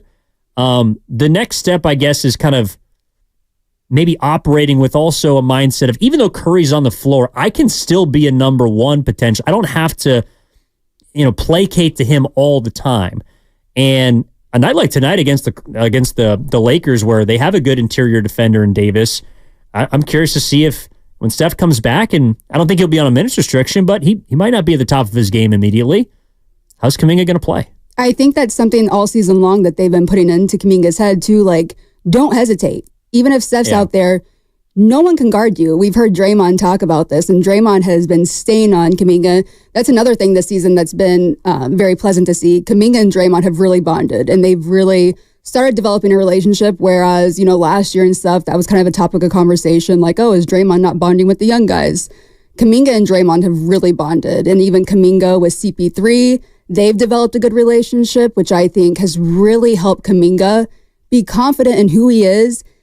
And like you said, the game's slowing down for him. And so he's like seeing the floor better. He's seen it all better. But that's, I don't know. I think his relationships with the older guys has really instilled that confidence in him. Like, I can attack. I can do this now. Even if Steph Curry's on the floor, Kaminga can do all these things. And I think moving forward, that's just what it's, going to continue to have to happen. And also the relationship with his head coach. I think Kaminga's gotten closer with Kerr. Yep. And maybe something like calling out playing time, or his camp discussing his frustration with his role, that's forced them to have difficult conversations, ones that we will never be privy to. But that also builds trust, because even though I think Kerr has maybe been reluctant to just give the keys to the kingdom to Kaminga, and understandably so, I think Kerr has a good understanding of where he needs his guys, especially young players. But he moves a little slowly. He's a little reactionary sometimes. But that kind of moment, that kind of tension or potential fracture, if Kaminga is the player and person that I believe he is, which is a loyal person, a hard worker, smarter than people give him credit for, then those are moments that they can use to further their relationship that builds the confidence in Kaminga then on the court. Like, it's something that happens behind the scenes in the locker room, but then has manifested itself clearly on the court because Kaminga's played better. He's been more efficient. I think he's been more decisive, like you mentioned, Whit, but also he's got more rope from Kerr. Like, he knows that if he makes a bad play or two or has a bad stretch, that he's not coming out of the game for the rest of the game. And that's big, because we've also seen some halves where Kaminga maybe hasn't played too well, but the second half, he'll get his 12 to 15 minutes, and he's been a different player. Yeah. That I don't think we saw a lot of last year. And I think that's where Kaminga and Kerr's relationship has really evolved, where it's like Kaminga's on the floor so he feels more comfortable because, like you said, if he does make a mistake, he's not getting yanked immediately. Yeah. Like, it's, Kerr trusts him now to play through it. He's going to figure it out. Whereas at first, even the beginning of the season, that trust just was not there yet. But he's completely earned the trust of Steve Kerr, Draymond Green, and Steph Curry, 100%. And I think that's just huge for this team moving forward.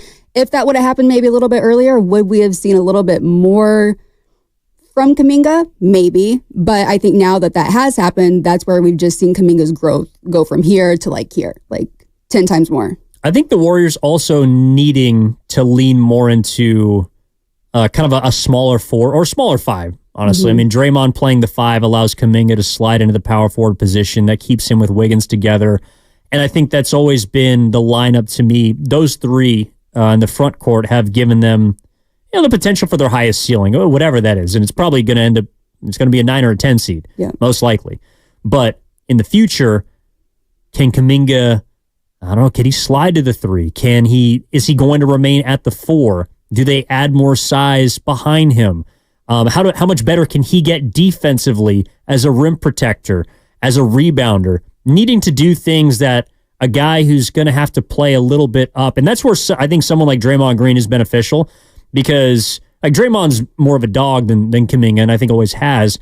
He's just always played with a chip on his shoulder, but he's always had to play up. Yeah. Like tonight against Anthony Davis, he's 6'11". Draymond's been giving up 4 inches and 40 pounds his entire career. Kaminga, if he is going to stay at that position, which it appears to be right now, gives the Warriors the best chance to win, he's probably going to have to play against bigger guys. He's going to have to get stronger, whether he likes it or not. And so I think, this type of stretch run, an elimination game or 2, and potential playoff series also gives us a bit of insight as to how much better of a interior defender he can be. Yeah. And my main thing with Kaminga that I would love to see from him is his rebounding, to improve his rebounding. When you have that athleticism, and I mean, you can see that's one thing with rebounding.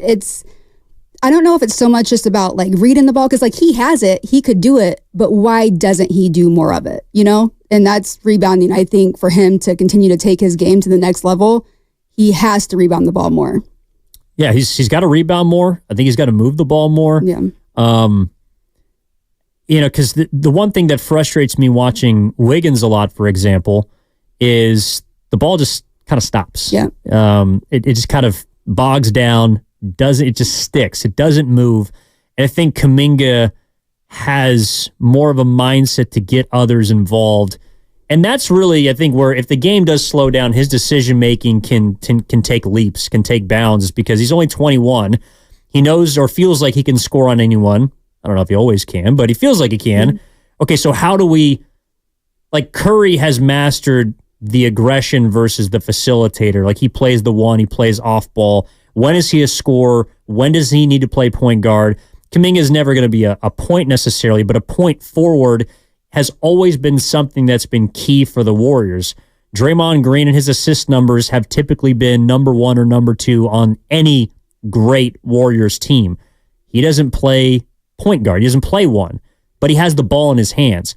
If Kaminga can be another connector, to me, I think that's also huge. So, and it doesn't necessarily manifest itself in terms of assists, but you're right.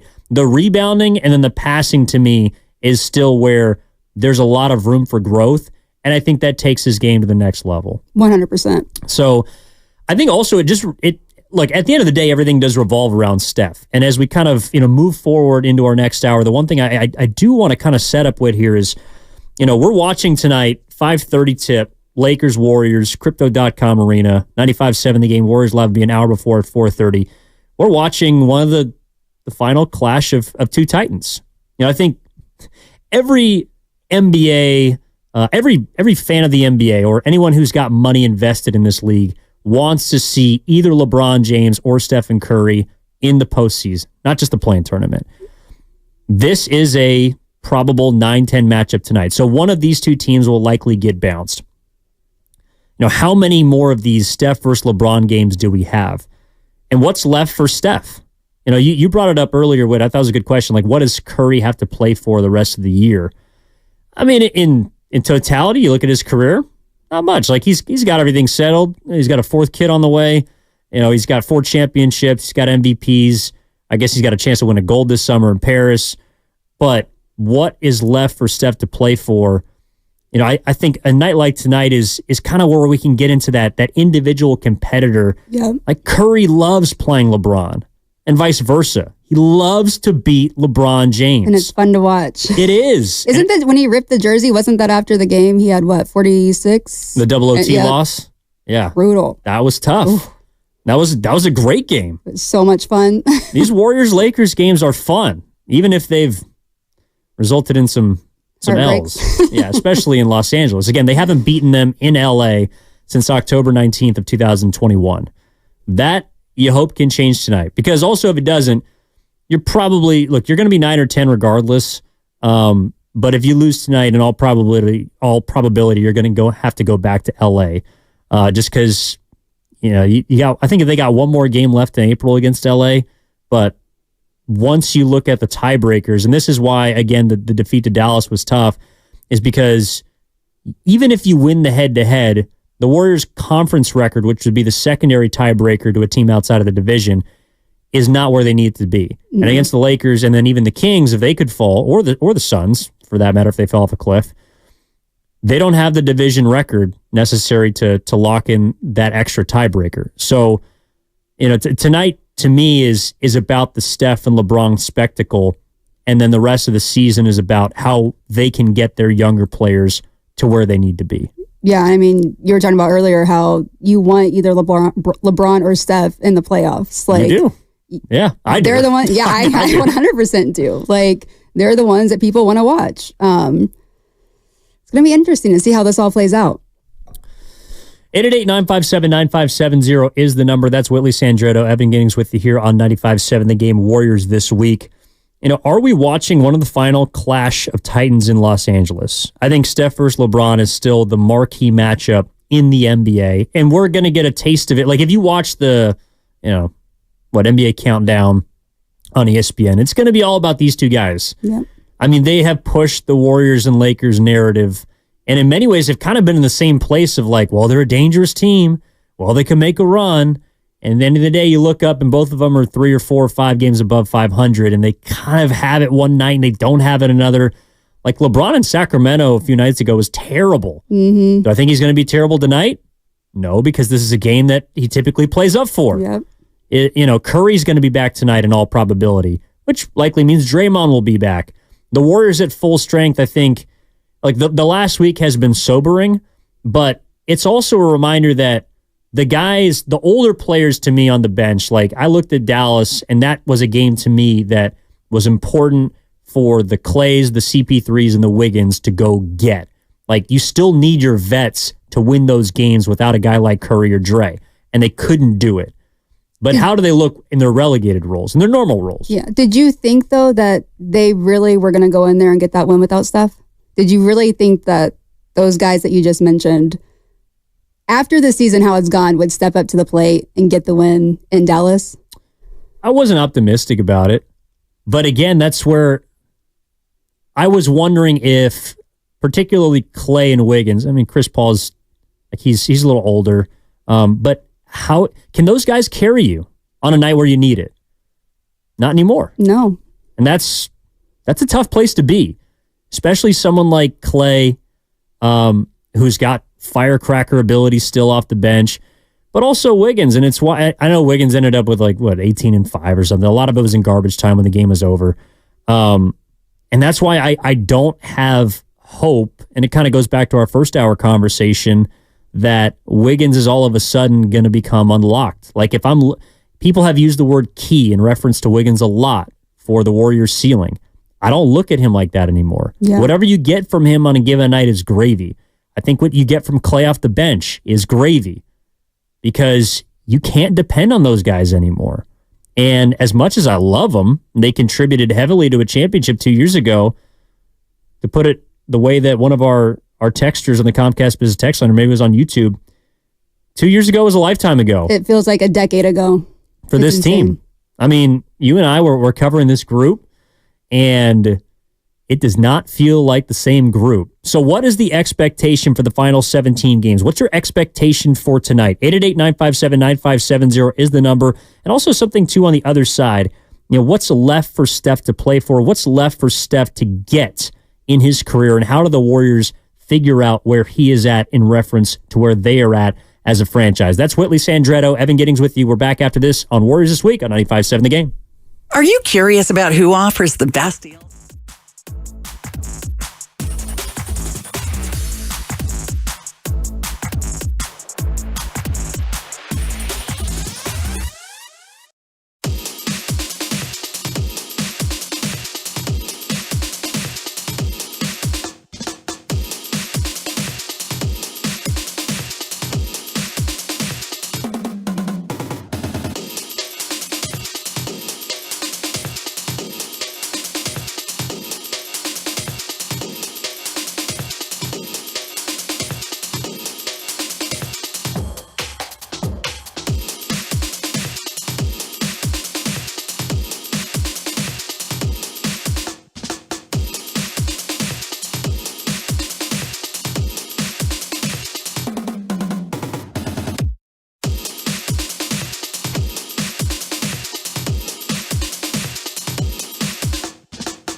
Now back to Warriors This Week on 95.7 The Game. Warriors and Lakers going to start something at 5:30 tip-off, Crypto.com Arena here on 95.7 The Game. Warriors live at 4:30. But this is Warriors This Week. 1 hour left here on a Saturday, as we do every single weekend, 9 to noon. Whitley Sandretto in today alongside Evan Giddings. And I think where we want to kind of kick off this final hour with, we talked about the young guys a lot, some of the expectations. But at the end of the day, this franchise is all about number 30. And I don't know if it's just the sobering thought of where he is in his career because he turned 36 this week. Shout out Pi Day. And it's just wild to think about what this guy still is able to do at his age, but also the harsh reality that it's eventually going to have to come to an end. And I don't necessarily want to think about that, but I do think Steph has thought about how he wants his career to end. I think he wants it to end here, but now it's, all right, how do the Warriors put him in a position to ride off into the sunset if he can? I don't know if it's a championship, but to have him age as gracefully as possible, like he still has. And that's, I think, what they've been trying to figure out now for a couple years. Like after they won in 22, it was like, okay, maybe we figured something out. But it's like the whole 2 timeline thing. How do you get this to work with Steph Curry, the years that he has remaining in his career? And that's something that I'm not sure they're any closer to figuring out than they were, last season. Joe Lacob, I will say, he is so competitive, and I always trust Joe Lacob to do whatever he can, and he's been adamant, that he wants Steph Curry to win another championship. Mm-hmm. Now, how are you going to do that? With, the money situation, all this, with your core, if you want, Steph, Clay, and of course, Clay, to remain here. Draymond, he obviously just signed. How do you do that with the roster that you have? That's what they're going to have to figure out. And I don't know if they're any closer to figuring that. Are you worried that this is starting to feel like maybe they're accepting this is how it's just going to fizzle out, Steph's years? Mm-hmm. And now they're like, it's kind of the end. That's what I worry about a little bit. I don't think necessarily they're at that point yet. But Steph, in the back of his mind, you have to start thinking about that kind of stuff. That's true. I think that's a really good question. I wonder what people think about that. 888-957-9570. Have the Warriors just kind of accepted that this is the reality, that this is the real NBA, that they're going to try to contend every year, and depending on health, depending on antics, depending on fit, and trying to get young guys in the same place as are they going to be a team that is consistently just fighting to get into the playoffs? And is that, I think more importantly, is that good enough for Steph Curry? I think he's someone that if he believes that they can win a title, he will be all in. He'll be all in regardless. Yeah. But I do wonder, and we've seen it a little more this year. You referenced the jersey ripping after the Lakers loss. We've seen him at the podium be pretty candid, more so than past years, about whether people believe in kind of the doubters, some of the skeptics. I think he hears the noise, but he's also, Steph Curry's not an idiot. He knows where he's at in his game in reference to where the Warriors are at and the rest of the NBA, and specifically the Western Conference. And there's a lot of Western Conference teams that aren't going anywhere. Mm-hmm. Even if Denver doesn't win the championship this year, I don't think they're going anywhere. OKC's on the rise. Minnesota might lose Karl Anthony Towns, but they got a budding star in Anthony Edwards. The Clippers might feel like they have another year or two left, even though they're a pretty old team. Phoenix has been one to consistently throw all caution to the wind and try and buy their stars, and that's how they want to compete. Sacramento's still relatively young. There's 5 or 6 teams that on a given year could be in front of the Warriors. So it's how do they close the gap? To me, the measuring stick right now in the NBA, but mainly in the West, is the Denver Nuggets. I don't think Curry's looking at the Warriors and saying, all right, we're instantly in a snap of a finger this summer going to get ourselves to the point where we can envision a 7-game series going our way against Denver, because you haven't beaten them in the regular season you haven't beaten them since the postseason. Unless you made a really big move. And So do you feel like a big move is necessary this summer? Or if there was a big move, what that would look like? I think if you want to contend ASAP, then yeah. Like, I think that you would have to make a big move. But the thing is, like you said, what does that look like? Who can you get? I don't know. That's the issue. And like we talked about, bringing in, who are you going to be able to bring in if it's like a mid-level, someone who can contribute to get them to where they can compete with Denver in a 7-game series. I just don't know if that's realistically in their future for this next season. And that's what's kind of unfortunate, though, because you really want Steph. Like, he just turned 36.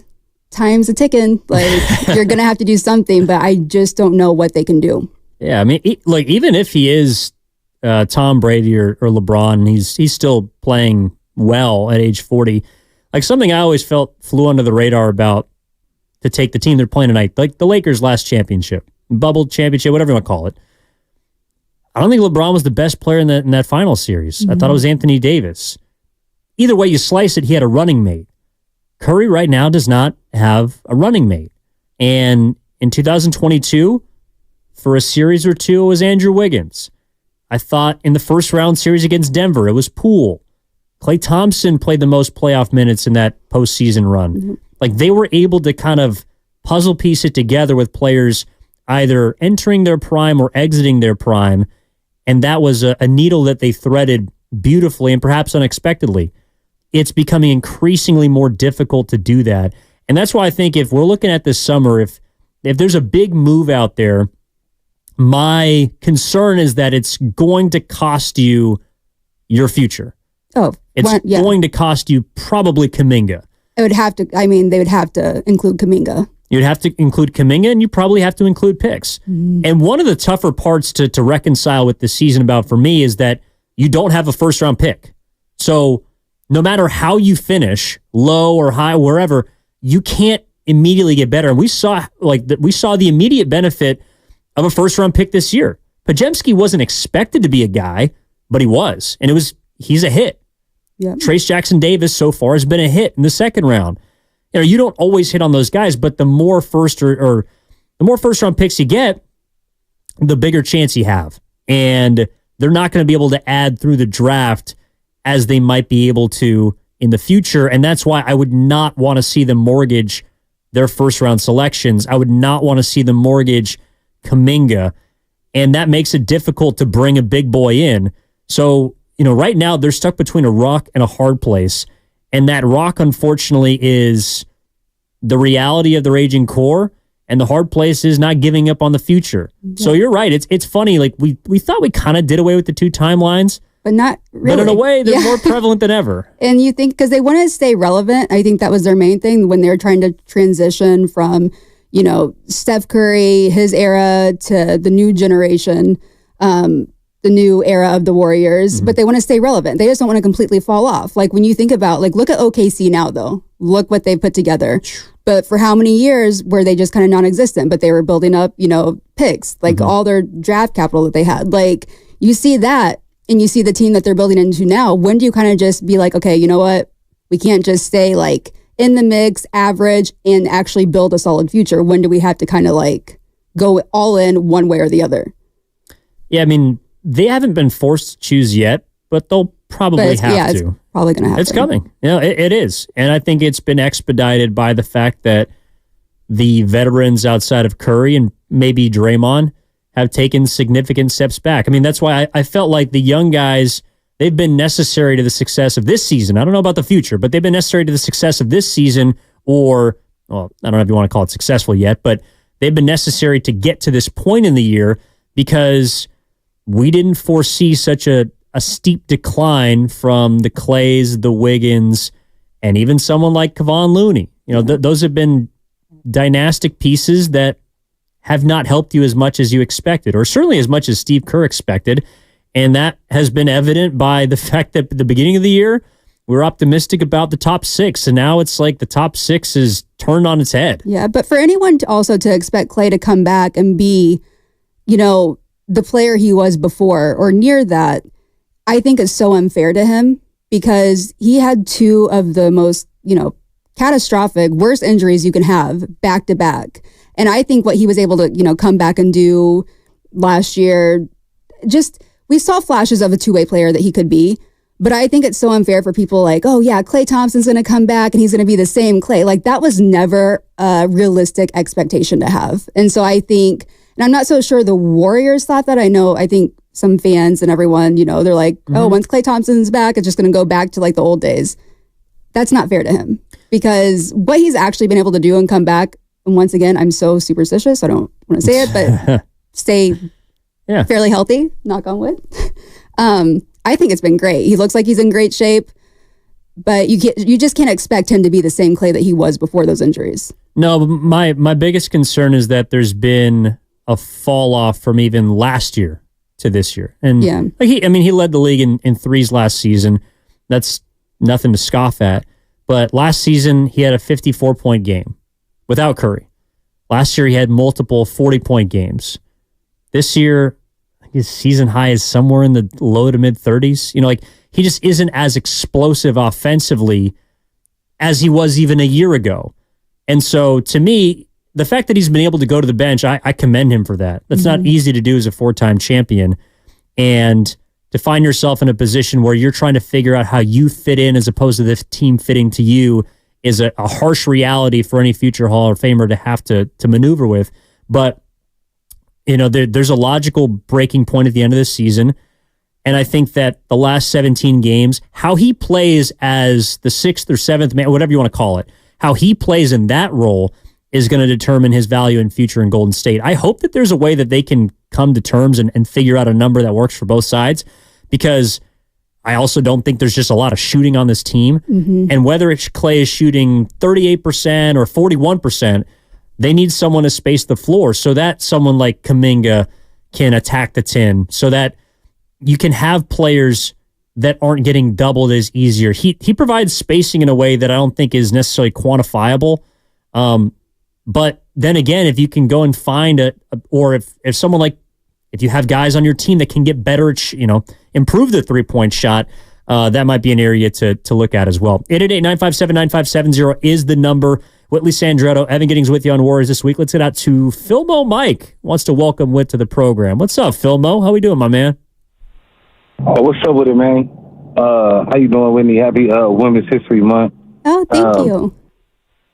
No problem. I was just going to say, basically, though, I agree with you. The Warriors, if they do move off of Klay, they're going to need some shooting.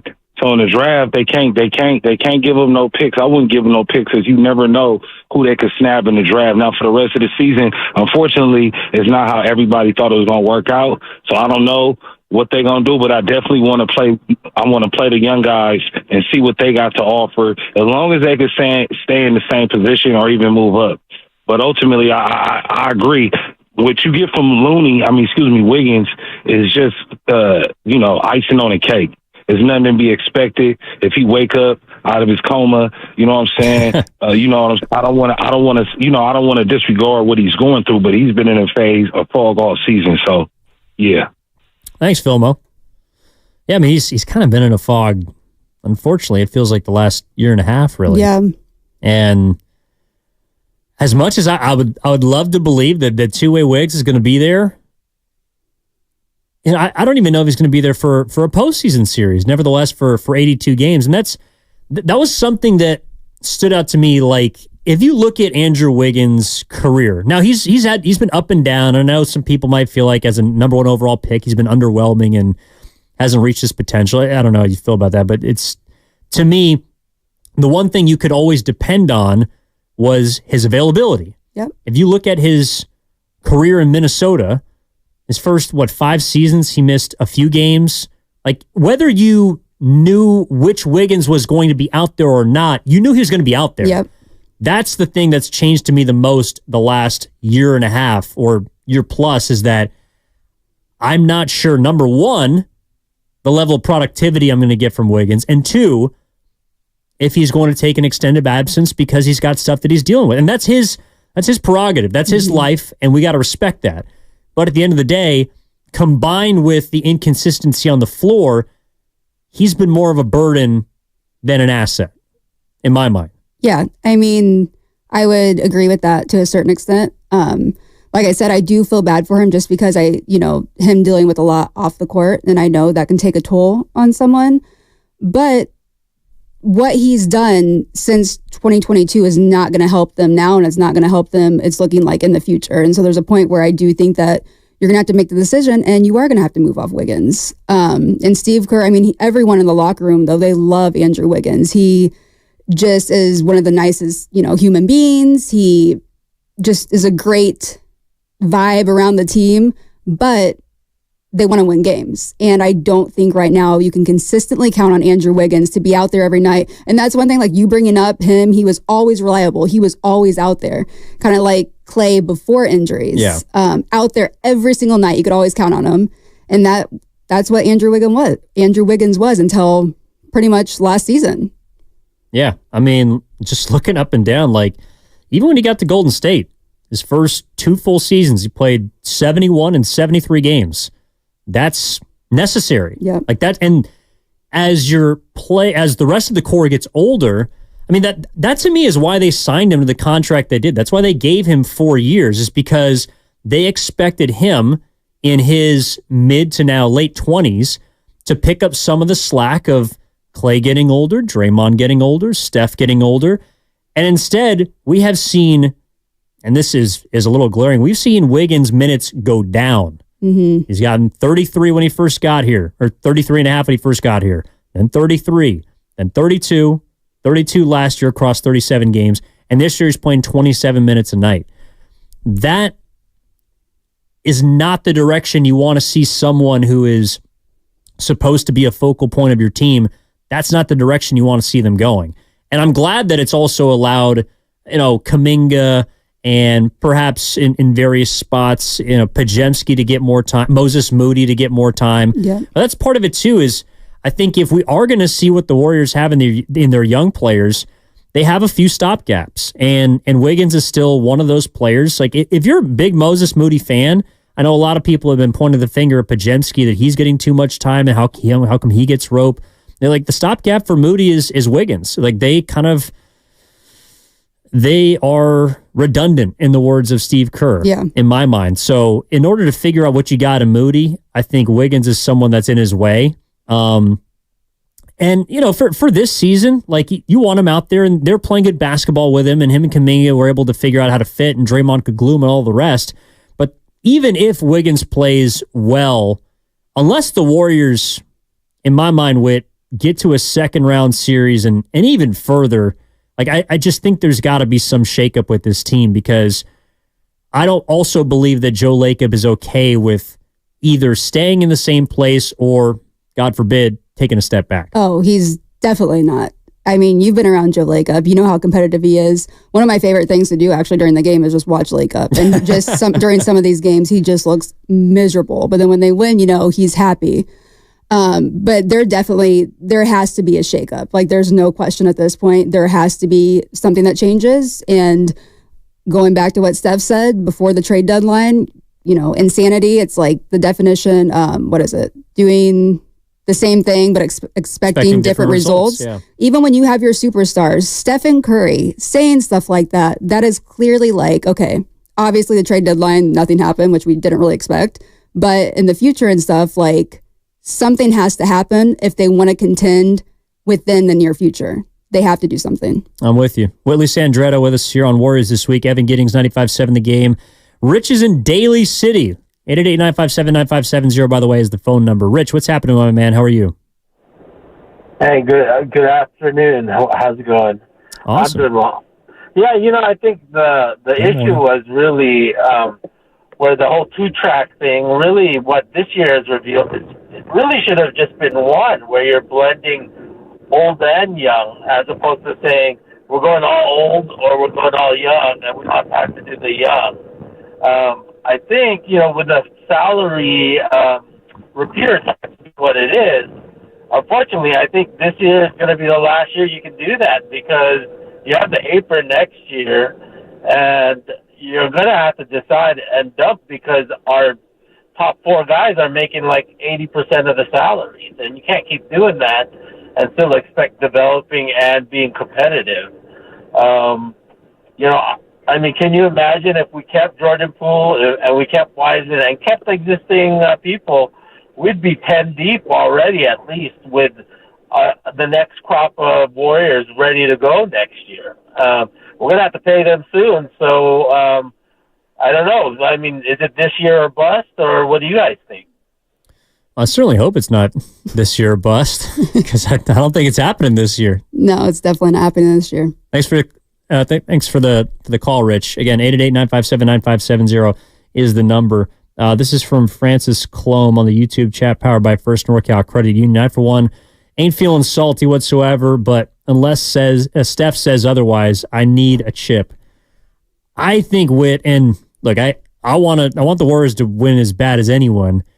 I think we have to release ourselves from the championship or bust mentality for the remainder of Curry's career. That doesn't mean you don't try and maximize what's left of him, but they're in a reality in which they're just a team right now. They're another team in a stacked Western Conference, and I don't think that's going to change unless something drastic happens and unless they kind of run into some luck. Luck could be in a playoff format, an injury to another team. I don't know if Kawhi Leonard misses some time, they end up matching with the Clippers, or I don't know, MPJ for Denver goes down.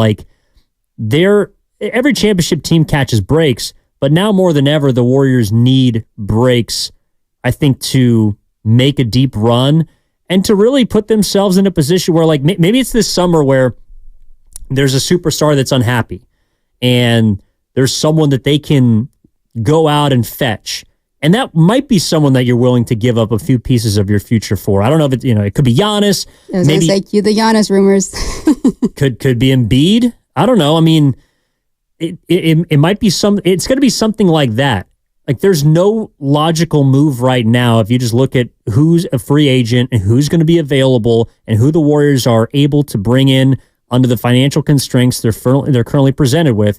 There's no big boy move out there. The biggest acquisition they could have made, for example, the trade deadline, was probably Pascal Siakam. Mm-hmm. For me, that doesn't move the needle enough to give up or mortgage your future. Yeah, no, me neither. Going back to this is the real NBA. Right here, this is the real NBA. And this just shows, it's pretty remarkable to think about how the Warriors have spoiled all of us, over the past decade. Just what they've been able to do. It's pretty much unheard of, basically. But now it's just coming back down to reality. This is what you have to accept. This is the future. This is what, they're trying to figure out. But this right here, this is the real NBA that we are all in our own little bubble for, however many years. And we got so spoiled by the Warriors teams, and now this is what it is. Yeah, you can't just continue to run back a team for 20 years. Yeah. That's just the fact that they've run back the same three for the last 12, that's historic. That's incredible. And eventually that's going to come to an end. I would love to see all three of those guys walk off into the sunset with a championship in their final season and hoist a banner and all this and all the rest. But and the reality, if the Warriors don't win another championship, I feel like we have to accept the satisfaction that they've given us. Yeah. And I hope that they have another couple runs in them, but do I expect this team with their future, with the pieces they have, with, as much as I'd love to see Kaminga step in at age 22 next year and be a dude, is that reasonable to expect? No, I think he's probably got a couple more years until we can accurately assess whether he is a star or not. I love the confidence from Podziemski. He's still a rookie. I don't know what he's going to be. Trace Jackson Davis, this could be the player that he is for the next 5 or 6 years. Is that going to be good enough? They have a lot of questions that they got to kind of wrestle with. And while also, I don't know if you look at Curry as someone that they have to placate for or keep satisfied, because I also think Steph is a realist, and I think Steph wants to be here until the end of his career. And in my mind, he's the only one at this point that I can fully say I believe will be a Warrior for life. Yeah. Now, if Draymond wants to end his contract here, but if he wants to play beyond that contract, it's going to be hard for me to say it's in Golden State. kind of thing. It doesn't sound like Draymond wants to play for that much longer, though. If you've heard him talk, like he's talked about retirement. And I think Kerr's only there for 2 years too. Yeah, and I mean, I think the goal is for Draymond to be with Steph for the rest of their careers, and I want to say Clay too, but for sure, Steph and Draymond, and just the way they work on the court together, that's one thing. Draymond's always looking for Steph Curry. They're just like, everyone's talking about the Splash Brothers, this and that, but Draymond and Steph on the court together, that's kind of what makes the team who they are, especially now. But yeah, I don't know. It's going to be interesting. These are the unanswerables, but it's what we try and figure out every single Saturday from 9 to noon. We'll continue with our final segment on the other side. That's Whitley Sandretto. Evan Giddings with you here on Warriors this week. We're taking your calls on the other side at 888-957-9570 on 95.7 The Game. Are you curious about who offers the best deal?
Warriors This Week continues on 95.7 The Game. All right, one final segment here on Warriors This Week on 95.7 The Game. Lakers and the Warriors tonight, 5:30 tip on 95.7 The Game. Also, Warriors Live will be at 4:30 later on this evening. Looking forward to having that for you. But Stephen Curry, in all likelihood, expected to be back tonight, officially questionable along with Draymond Green. I think LeBron James and Anthony Davis are also both questionable, or AD's probable. But, Whit, I appreciate you carrying me the way we all expect Curry to carry us tonight. Whitley Sandretto, by the way. No, you've done an awesome job today, Whit. You know, I used to, back in my prime, I was quite the shooter. I carried my high school team. Well, I've seen your Papa Shot game, and it is pretty impressive. I know that's something you hang your hat on. Yes, Papa Shot. And honestly, one thing, and I'm still building up the courage, but I'm gonna try. I'm Steph and Clay. I'm convinced I can beat both of them. Ooh. I'm building up the courage, and I'm gonna challenge them to one-on-one Papa Shot. Hey, Whit, how'd you do at the 95.7 Game inaugural knockout? That's contest? not Papa Shot. Okay, let's not talk about that. Who'd you get knocked out by? Oh, stop! In my defense, Guru? No, even I don't say. You can say it. Was it Mark? Sam. Oh boy, love you, Sam. Sam Loveman. Yeah, in my morning defense, producer extraordinaire. In my defense, not a great athlete. We had like an hour of warm-ups though, and I was taking NBA threes the entire time. I'm pulling a Guru right now. This is my excuse. And my arm got tired, and I went up there. Not only did I miss the free throw, but I smoked 2 layups. That is embarrassing. Is what's going to hurt. Yeah, you can't waste all the bullets in warm-up. You got to save some for the game. It's like, okay, I actually remember this. Last year, we were at a game, and, we'll be down, like, getting footage for social and stuff. Or I should say you are. But we'll be watching Clay and Steph and all the guys warm up. And there was like a game where Clay did not miss in warm-ups. I don't think he missed one shot. Didn't miss a single shot. And you come up to me and you're like, hey, I think Clay's going to have a big game tonight. He's on one. And he might have gone like 2 for 15. Like he literally. It was like his worst game of the season. Yeah. I don't know. That's just how it goes. You shoot your shots in warm-up. You got none for the game. It was awful. In my defense, again, one time I did predict Clay. It was like his first big game after he came back from injury. And I was like, I'm feeling it tonight. That was when Grant Lippman was still there. And I turned to him and I said, Clay's going to go off for 30 plus. And he did. And everyone was like, oh, you can see the future. But my prediction that night was completely, clearly off. I think there was also one post game where Curry said something like, I couldn't make a shot in warm-ups. Like, it was just absolutely terrible. And then, of course, he'll go out and hit like 10 threes. There's no rhyme or reason to how shooters shoot. But yes, Sam Loveman is your arch nemesis from here on out. I'm going to get my revenge one day. One day.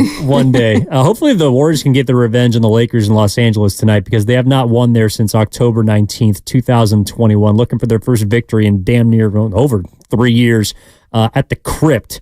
But 888-957-9570 is the number. Whitley Sandretto, Evan Giddings with you up until 12 o'clock. It's been a lot of fun here on Warriors this week. I've covered a lot, including our expectations for the final 17 games, kind of the results, the developmental aspect of things. In my opinion, I think vets also fighting for their future on this roster. To me, Kaminga being important to the now, to the future, and his emergence has given a lot of people hope for what the rest of, I think, Stephen Curry's career can be. And I think, Whit, the biggest question that I kind of had last week in his absence and really what I'm looking forward to seeing the rest of the season from Curry is just, how much more he can give. And it might be unfair to expect him to just put the team on his back every single night. He's going to have some duds. And I think even this season, he's had more games where he's missed or hasn't made a three than like the last 5 years combined, which is 2. But, what is left for Steph this season?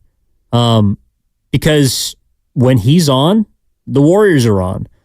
But it's like he's got to look for a different guy every night. I don't know if you've sensed this. I feel like Steph has been more of the scoring Steph than we've seen in recent years. And it might sound weird for, talking about the shooter like that, but I think it's reflected a little bit in the assist numbers. Chris Paul's addition has something to do with it. But Steph, to me, has been tried to be more aggressive than in recent years. I mean, he's had to be because who else? I mean, Kaminga, like we've been talking about, but other than that, Steph has to be aggressive. He has to be the scorer. We've seen what they do when he's not on the court, when he's out, going, 1 of 5 when he hasn't played this season. So I think he's had to be aggressive. But how long can he just have everything on his shoulders? That's, when you turn 36, that's what you have to start thinking about. And it's completely unfair to Steph Curry to expect him to do that. Steve Kerr's talked about that multiple times this season. They've had to ask way too much of Steph. Now he is Steph Curry, so he's just incredible. And he can do pretty much whatever you need him to do. But even though Steph, he won't admit it, all season long, he said, I'm not tired. He's gotten tired. Yeah. And I don't think that's because, he's aging and, all this other stuff, like he's falling off. No, I think he's tired because he's had so much on his shoulders. But then also he's accepted what this team is, what this roster is. And that's an average team. So you can only do so much. And I think he's accepted that. But yeah. No, you were one of the first people that was onto this, at least when we were talking just at games of watch Steph and Klay in the fourth quarter. Like one of the reasons why they have blown a lot of late leads is, yes, because maybe their defense wasn't what it used to be. I know they've reshuffled rotations. They've gotten better as of late. But throughout the season, you need your guys to carry you. And for most of the season, especially last year too, the top 2 scorers are the Splash Brothers up until Kaminga took the step forward this year. But Curry, sometimes he has looked tired in fourth quarters. Mm-hmm. And that's to me why the emergence of young players or just them getting up to speed and contributing has been important as well, because if I'm looking at players that I think can play 35 minutes, my mind is not going to a 36-year-old. Yeah. It's going to a guy who's 21. And I would like to see Kaminga leaned on more throughout the game, because I think that can also take some pressure, whether it's if Steph's on the floor, making his minutes less taxing, or in some cases, also keeping his minutes at or around 30 minutes. I think one of the reasons why Draymond has been really good since coming back is, one, he got an extended break. Yeah, got some rest. Yeah, got a little lighter.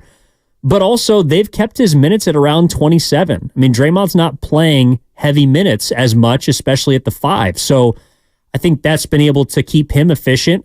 And whether you like it or not, you're going to have to ride some of these young horses. Yeah. You have to. And I think we've been seeing a little bit more, where they have put a little bit more on Kaminga, in these late game situations. But I agree for the most part, because this season there have been several occasions, several games where you see, Steph doing what he does, and then late in games, it's, he does look a little bit fatigued. Klay Thompson especially, which, like I said, you don't expect him after the injuries he had to come back and just be the Klay Thompson he was before. But now, when Klay had a hot game, you knew he was going to be hot. He would be going off. And so say if he had a hot first quarter, the first half, he was, just being Klay Thompson, making everything. You're like, oh, this is going to be one of those games. You can't so much say that now, because typically what happens, a few games ago, he got off, he had 20-some in the first half. Against Denver. Yeah. And then the second half, he just kind of went, of course, they made some adjustments, but he just kind of went MIA. But I think it's his legs kind of weak, as the game goes on. And especially Klay, he can't sustain like he did before. No, I think that's exhibit A for what Klay Thompson can and probably should be expected to do, which is have a hot quarter, a hot half. But if you need Klay Thompson to be just a flamethrower for 48 minutes, I hate to break it to you. We might see that a few times a year, but you can't rely on that. Just like I don't think you can rely on Curry playing 35 minutes. I don't think you can rely on Draymond playing north of 30 at the 5 for the majority of games. I don't think you can rely on Andrew Wiggins being the two-way guy for 30 minutes a night. That's where I think Steve Kerr's job has been very difficult this season. I'm glad to see he was rewarded with a 2-year deal, because I think it's natural. It aligns with Steph and Draymond for the most part. We'll see if Klay gets his end of the bargain. But I also think that he has had to do more coaching than ever before, or has had to make more in-game decisions than ever before. Just like we were discussing how you could run back the roster. Well, Steve Kerr could just run back his rotation. He's got to make a couple adjustments here and there to the 8th man, 9th man, that kind of stuff. But for the most part, he knew what his top 6 was. And this year, his top 6 has been completely flipped. Yep. And he's had to figure out how to empower young players while also, maybe placate a bit to the sensitivity of some of the older guys, but also recognizing he's got to bench him at times. He's got to go away from him. And it just doesn't feel like there's been much consistency up until recently. And that's what I'm really hoping for tonight against the Lakers, is that when Steph comes back, Draymond comes back, the consistency that we saw from, I would say, the late January to the beginning of February up until Curry got hurt, that can return. Because if it does, well, then I think we're having a very different conversation in a week when you look at opponents like the Lakers. But then, moving forward, you got home games on Monday against New York and Memphis, Friday against Indiana. You got 4 games from the time that we'll talk now until we talk a week from now. And if they're able to go 3-1 or perhaps 4-0, getting Steph back, getting right, well, then maybe we are discussing a team that can get it, that looks like it can play its best basketball. But I just, naturally, it's really hard to judge the Warriors without Curry. Yeah, and I mean, this season, that's just kind of been what's happened the entire season is you get one person back, then one person's out, whether it was suspension or injury, and that's just like Steve Curry's had to navigate how to figure out these rotations. But right before Steph got injured, they were, figuring out rotations. They were getting consistent. They looked like they were coming together. So you hope you put Steph back in and that just goes back to normal. Everyone else stays healthy, and they could go on a run right here, to finish the regular season. Yeah, I think also the war of attrition it's kind of caught up with them a little bit, but it will continue to because they have 17 games left, but they play 17 games in less than 30 days. Mm-hmm. That's a lot of basketball. So I'm curious because like on the Comcast business text line here, that to me is the biggest reason why I might see from the 415 who believes they're going to fizzle out. They've been 500 less or more all season. Is Greg in San Francisco saying, quote, they won't likely beat the Lakers tonight, even with Curry, so they should just wait, kind of look ahead. To me, the biggest battle they're going to have to face, and this is why no matter what happens this year, because I also just don't foresee a deep postseason run, got to get younger. You have to find a way to get younger because I know we got caught up in the whole regular season thing doesn't matter and it's all about the playoffs, but the regular season does matter. And 82 games is a lot of games across 5 or 6 months. And we're seeing that more and more over the last year and a half that you can't just have older players and expect them to play 65 to 75 games. It's so much basketball. Across the league, it's not how it works. No, you can't at all. So, and right now the Warriors, I think, if we're talking about tonight, I'm curious to see how they match up with the Lakers. I think they can win. But it's a game that, this is an elimination game in Los Angeles. I don't know how confident I am. I don't know how confident I am the Warriors could then go on the road and beat Dallas or maybe Sacramento and then go win a first-round postseason series. I know we got like 10 minutes here left, Whit, but it just got my mind brewing a bit. When you think about a successful season from this point on, where does your mind kind of go?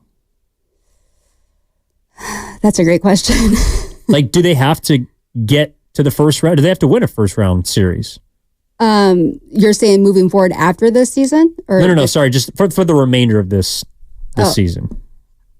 I would say... Like what constitutes a successful year? I'm not even sure. I hate to say this, but yeah, I mean, just making it to the first round to get the young guys experience. I think that would be, but also finishing this season with a healthy Steph Curry, which obviously Steph Curry is your team. But I think I just don't see them making it out of the first round. But I do think that they need to make it there for the young guys to get the experience that they need to hopefully next year make it further or the following year. I just don't see them getting out of the first round. So I think if they make it out of the play-in and get to the first round, I think that would be pretty... I mean, they probably wouldn't agree, but I think with this team and how just inconsistent they are, which makes them an average team, I think that would be successful. From the 209 on the Comcast Business Text line, Warriors playoff run begins tonight, beating the Lakers and going on a run to catch Sacramento and Dallas. I think that's going to be dangerously difficult. You're probably going to need 12 or 13 wins in your last 17 games, in my opinion, to do that, just because of the tie-breaking scenario, or going to need those teams to fall off a cliff, which it doesn't look like they will. We've gotten a lot of this from the YouTube chat powered by First NorCal Credit Union. The fact that you're 9th or 10th, you got to just get to the first round. Is there any way to get to the second round? I think that's a really big ask for a team that is older, for a team that is, quite frankly, less talented than a lot of teams at the top. And it's just going to be hard to replicate even what they did last year. Like, beating Sacramento in 7 games was hard. Was really hard. Took everything. A healthy Kevon Looney, Steph Curry, just being Steph Curry.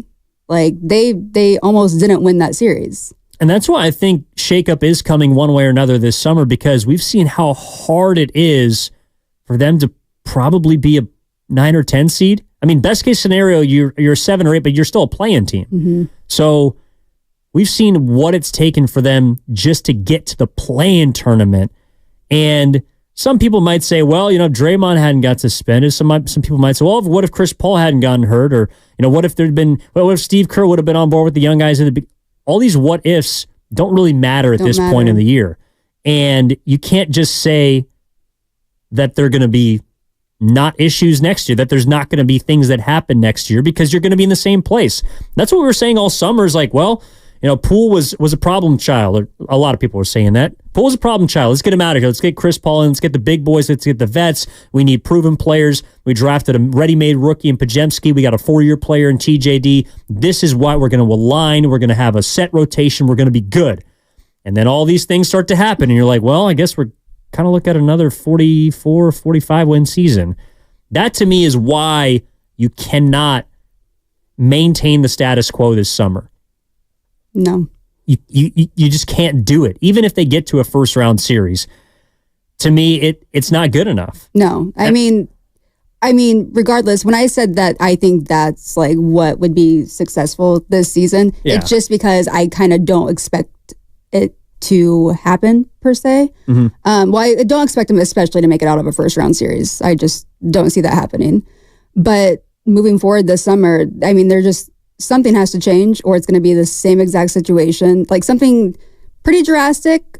You have to get younger. You have to do something. Something has to change, or it's going to be the same thing we've seen the last 2 years. From the 415, the Comcast Business Text line, this may be the question I think everyone's kind of rolling around their brains. Is Curry going to win his 5th ring with the Warriors or some other team? I hate to break it to you, he might not win a 5th ring, like with the Warriors or another team. I hate to say that. I don't know, man. I hope he does. I think I feel like Lacob's going to do everything he can to hopefully make that happen. But it's going to be tough. Really tough. Yeah, no, I think they're kind of strapped at this point. Mm-hmm. Like, they dug deep and doubled down on the championship team that won it 2 years ago, and that was great. That was unbelievable. That was maybe the most fun I've ever had. Certainly covering a team, but watching a basketball team. There's been a lot of really good Warriors teams over the years, but that one was incredible because it was pretty much unexpected. But because of that, you're in the place that you are now. And I think they're finally, like last year, I felt like they had to give the team another opportunity. This year, to me, after 2 seasons, jury's out. Yeah. Like, this team is just not able to get you over the hump. And not to say you have to win a championship, but we're talking, again, we've been tossed around, how can they get out of the play-in? How can they get to a first-round postseason series? And you said it in the first hour, Whit. It's like, why would the veterans care about a play-in tournament? It'd be tough. That's not what they're here to play for. Mm-mm. No.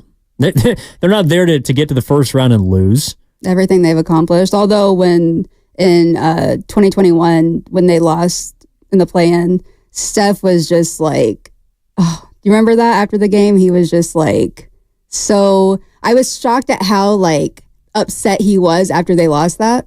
Because, well, he's a competitor. I mean, of course he's gonna be upset, but he was so upset after they lost.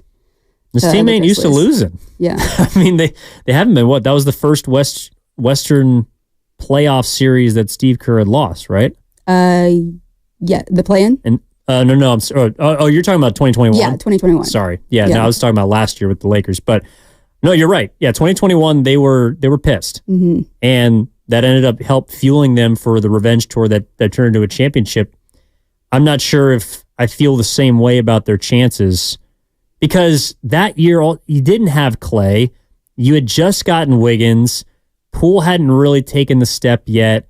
There were some key additions they made that offseason. You talked about Otto Porter Jr., Gary Payton II, even Bielitsa played big minutes in the playoffs. Like there were Iguodala was healthy. I don't know, like even though there are pieces from that championship team that still remain on this, I think they're very different. The teams are very, very different.